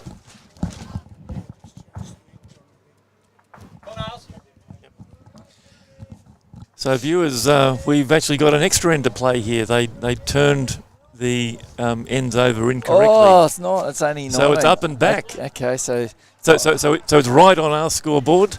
The bowler's got it wrong. Oh, the bowler's got it wrong. That's not like a bowler. We never make mistakes here, do we? Happy? I'm king of it. So Ailsa's drawn a jack high bowl, so it may still go down to the wire. So Michael's saying it's up and down pretty close. So Ailsa's just got to beat her last.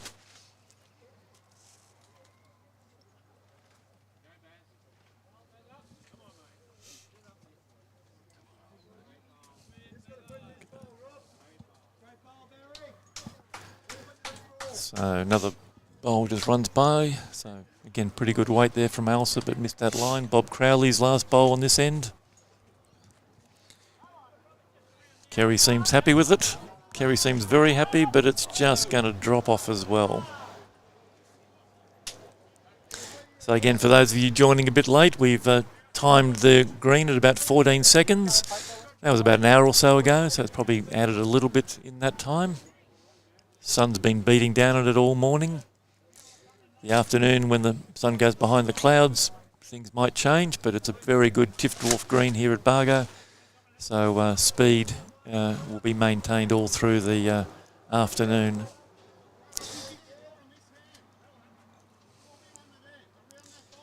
So remember, 2 rink wins to Glenbrook will seal the pennant for them.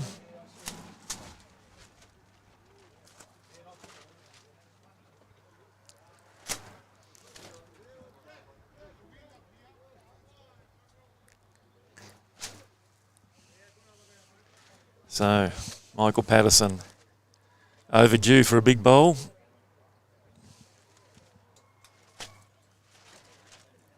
Plays with a better line for this time, but again, dropping short.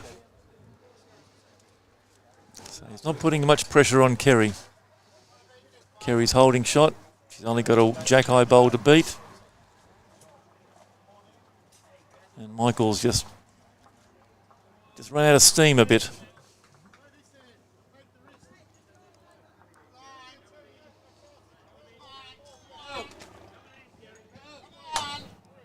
Yep, Kerry's punished him. She has, and she's converted all game. And she's put it in a very difficult spot to outdraw. He can draw underneath it. But if he slices the jack back, those grey bowls at 4 o'clock are against him. So he's got to play with absolutely perfect dead draw weight. Going into the last end, 2, potentially 3 down, will probably kill their hopes.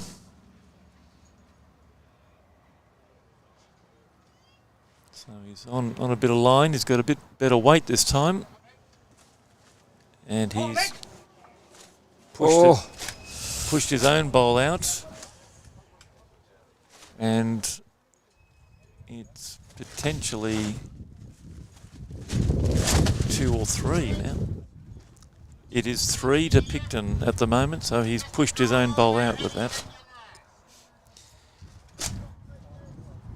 So Kerry just checking on things, so that ability to convert with her first and put pressure on Michael has paid dividends. And that will probably snuff out any comeback. I don't think they've picked up a 4 or a big multiple through the day. And Kerry Hawkins has moved the jack and to 1 up. 1 up. So she was holding 3. She could have drawn for 4, and now she's 1 up going into the last. So not over yet, folks. No. Not over at all. Okay. So when you're holding, never cross the head. 18, 19. 18, 19. Now it's on 20 ends. And again, in the Hawkins-Attard, again, hard to see who's holding. They're not really very demonstrative in terms of you're up or you're down. Ian Hawkins, again, has the second bowl on the end. Steve Attard having played his first. So remember, 2 rink wins to Glenbrook gets them the flag. 1.5 rink wins gets them the flag. So the first job for Michael Patterson is to get a shot to get half a point. If he gets 2 shots, then that makes it a little bit easier for Steve Attard. But basically it's going to be the Attard-Hawkins and the Patterson-Hawkins games that are going to decide this. The Glen Laugier is on their last end, and that's a 16-shot win to Terry Glenn.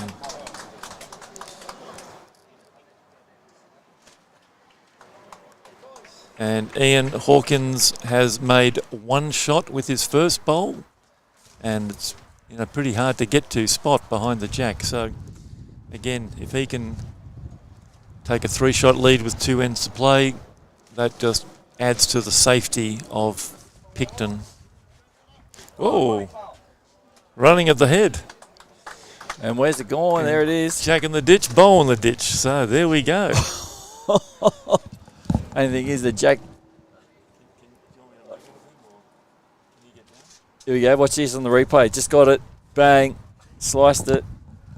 They've been watching Premier League and BPL. Last end, sink it. Yeah.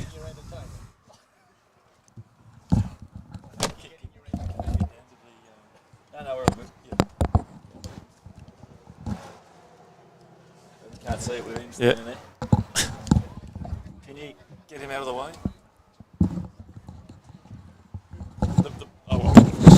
I'll do it.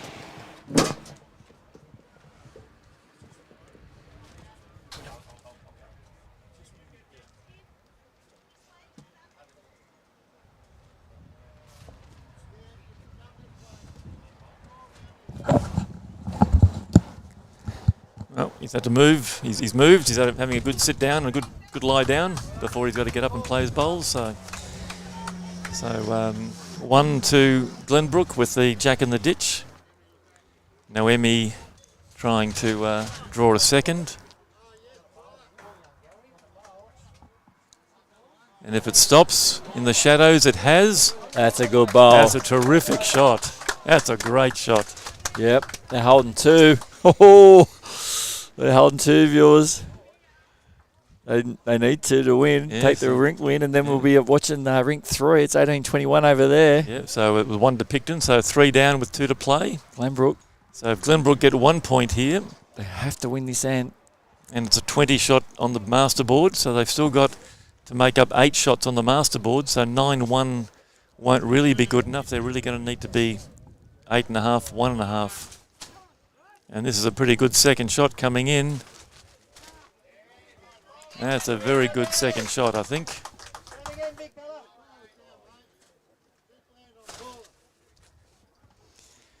So. Yep, big bell that last one. And we have a winner in the Hazelbrook Penrith Grade 7. It says 74-45 on 61 ends, but they haven't actually finalised it. I'll just do a quick... so it is 45. White ball, got to sneak up, beat the grey, and it's not doing so. So you reckon that grey second shot to cut out that white ball?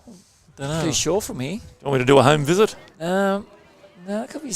I don't know. It's it's a vital shot to find out. So I'll follow this bowl down. Okay.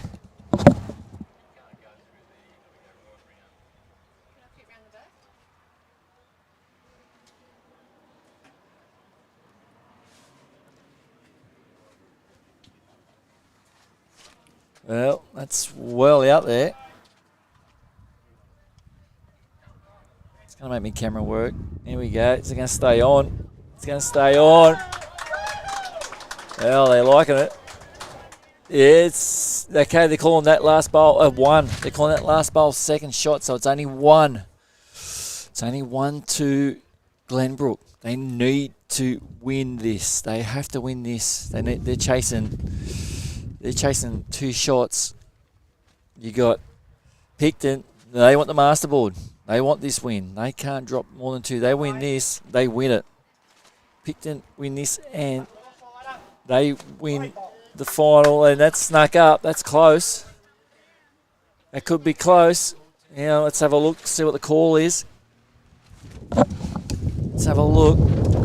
So that last grey bowl was second shot. And it's 2 down. Kerry's made clearly a 2 down call. 2 down call now. So that last bowl has got in for second shot. So 2 shots to Glenbrook. Yeah, so Bob Crowley trying to... They haven't been in front all game. No, that's right. They Kerry drew the first end. There a wick. No. It's number 1. The fingers up for number 1 for Pikton. So just drive it into the jack. Yeah. Drive it into the ditch. Got to get rid of that bowl. That bowl, got to get rid of it. Yep, and she's gone hard at it early. Yep. Here we go. Oh, someone said... Here we go. Is it going? It's got it. Got it! What a shot. What a They shot. changed it over. Wow. Great bowl. Yeah, she's led better, but she can drive better. Yeah, well, let's watch that again on the replay here. That is amazing. So, back to 2 shots Bang. for Glenbrook.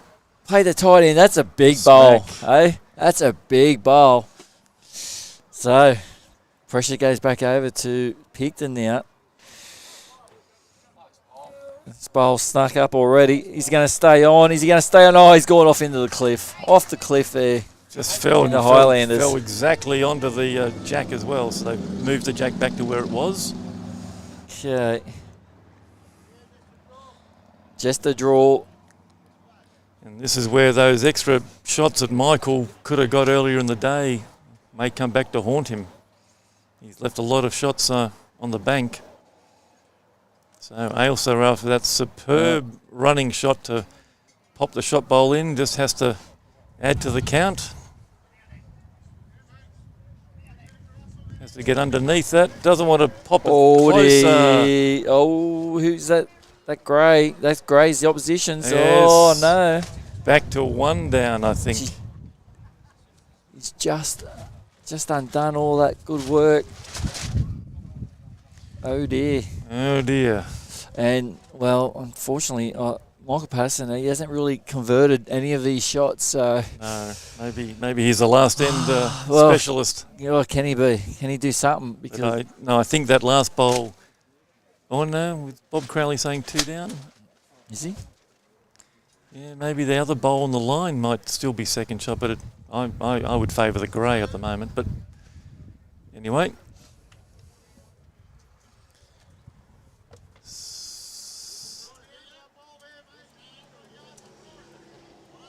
So again, there's been a jack movement on the Attard Ian Hawkins rink. Again, no one's sort of putting fingers up in the air or down to say what they've got. Okay, Kerry's still deciding what hand to play.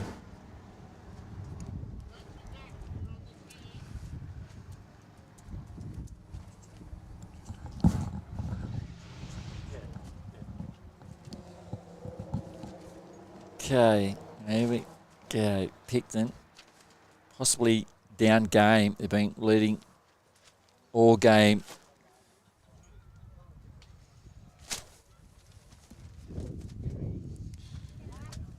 If he's got the weight,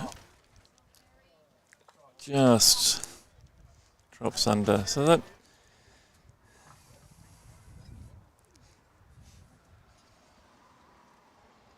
just a reminder that Glenbrook need 1.5 points to be assured of being the champions. They're not going to win the Glen Laugier game. And they're down 18-21 1 on the Attard Hawkins. So their best bet is for Michael Patterson to win this with a 2, get 1 point, and then have Steve Attard draw his rink for the 1.5 points. And the Attard rink will be the last to finish. So Terry Glenn's on his final one. Oh, Michael, false start. Yep, that's it, reset. I'm not sure if someone's moved behind the head, but there's only players behind the head, so they're all still. Nope, he's resetting. He's playing his forehand.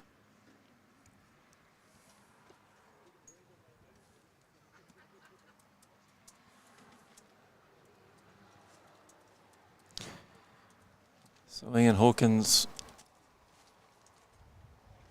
has drawn the shot. It looks like, I think they might be holding 2. Oh, he's playing something. I don't know what that was, but Said okay, Steve Attard, I think he's down 2 on the head. And I don't think he's going to make any difference, and he's apologising already to his teammates. well, he's got 1 bowl left. And it's 2 to Pikton, so on the Hawkins rink. And Oh wow, what's going on there? That's definitely, if that's changed again. got to plough, pop that middle purple bowl of Kerry's through. So major update on the Hawkins Attard rink. Ian Hawkins picked up at 2, so he is now 23. Attard 18 on 20 ends. So Steve Attard must get a 5 to get half a point. And that is predicated on Michael Patterson getting 2 shots for the 1 point win. So at the moment, looking like very much a big advantage to Pikton.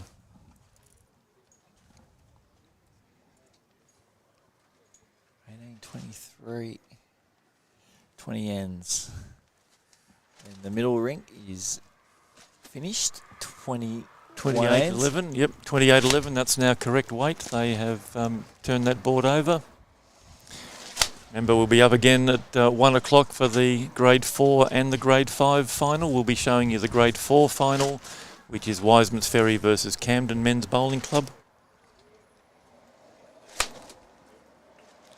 And even though this is the last end on this, if for some reason Pikton win this end, then it will be game over, because there'll be no way that they'll be able to wipe out the deficit with a 9-1 loss.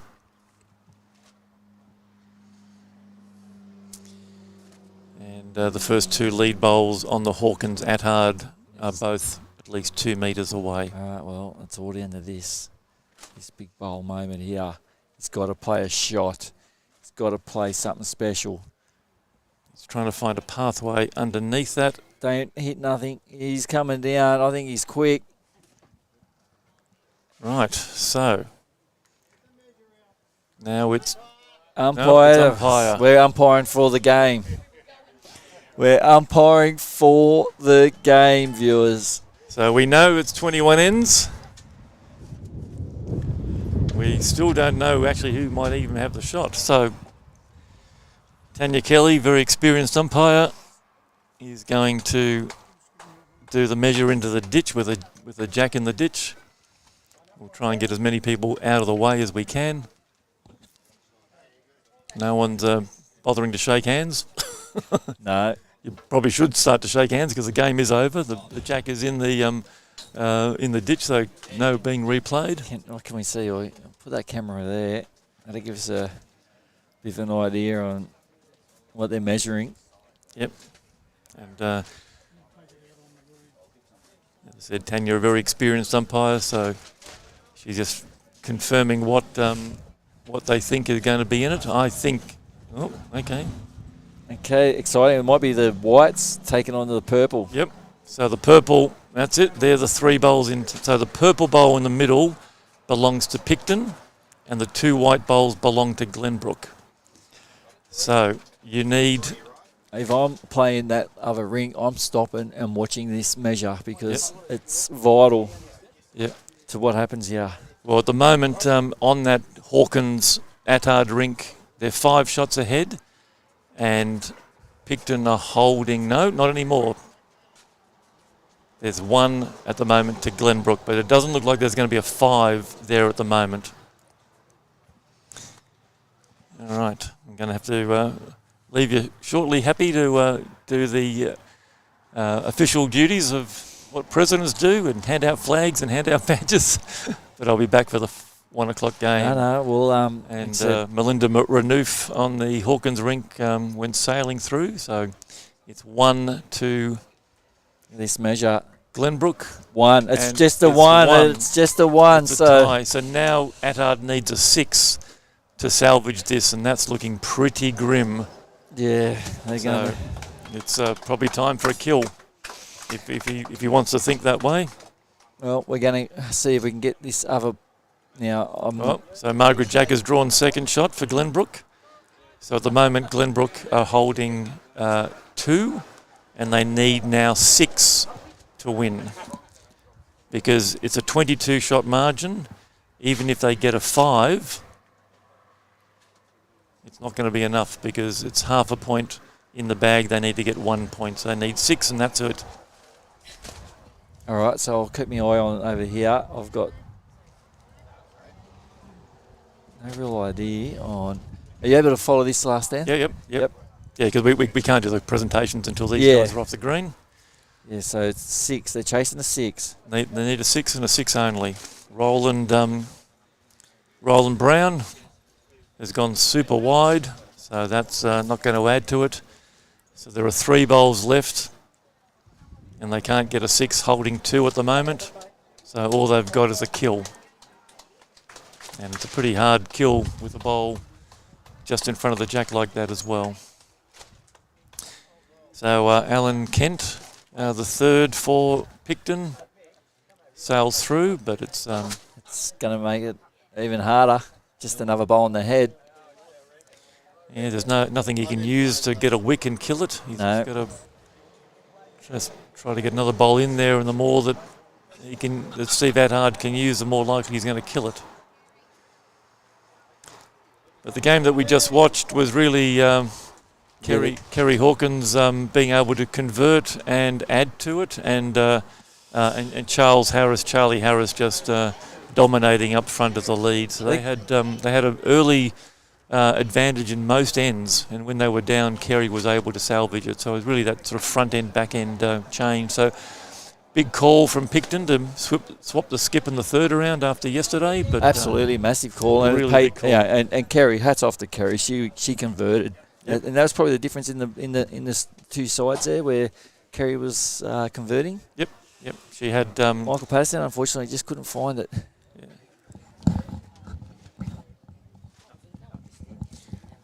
So it looks like at the moment, from what you can see, there are 3 shots being held by Glenbrook. At the moment, the maximum they can get is 5. 2 half points will give them 1.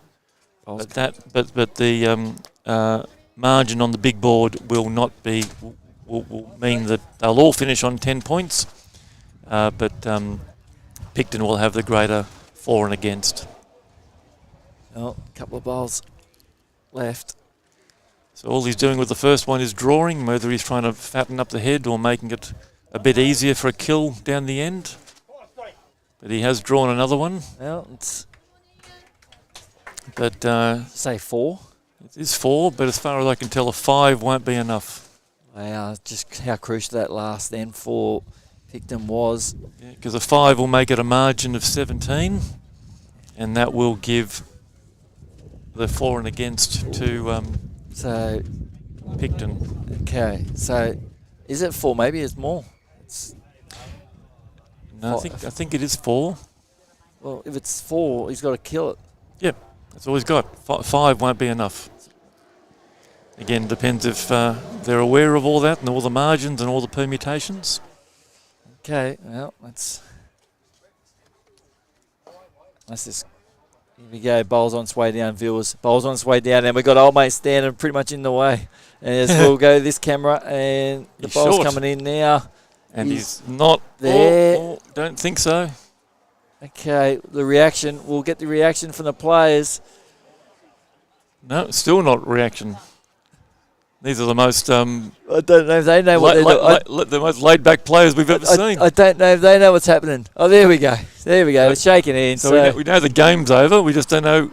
Four Down. 4. So well done to Pikton. Well done to Pikton taking out. That's a 9.5 to half, and they go to 10.5. So the way it ends up is Pikton take out the sixes. So Pikton finish on 10.5 points.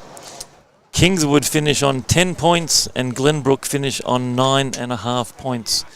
So hard to get much closer than that. No, without a count back. No, so that was a great finish, and what a great way the game started off. You know, Pikton got out to a lead. They were well in front, and for Glenbrook, they just kept hanging in there, clawing away, and they almost stole it at the death. Yeah, no, they worked hard. They got belted pretty early with a 25 shot on the big board, but on 2 rinks they had chances to win 2 rinks, and I think just those last bowls from Kerry Hawkins was the difference. She saved when she needed to, and she made when she needed to. She did. She played well as skip, so I couldn't see Bobby ever taking his spot back. No. Well, Stephen, thank you. Thanks, Happy. I will you, go viewers. and do my official duties, and I'll see you for the 1 o'clock game. I'll wrap this up, and we'll be back at 1 o'clock for the final of the 4 grade. So, again, thank you for joining us. Tuning in. Best way to start the day with everything that's going on. There is a couple of games going on at the moment. We do have we're up in Brisbane with the Windsor 100. We've got the ACT Pennant finals going on, and also the Newcastle Pennant final going on. So, and then we'll be back in probably 45 minutes with the 4 grade final. So until then, thank you, ta-da, and bye-bye for now. Hooroo.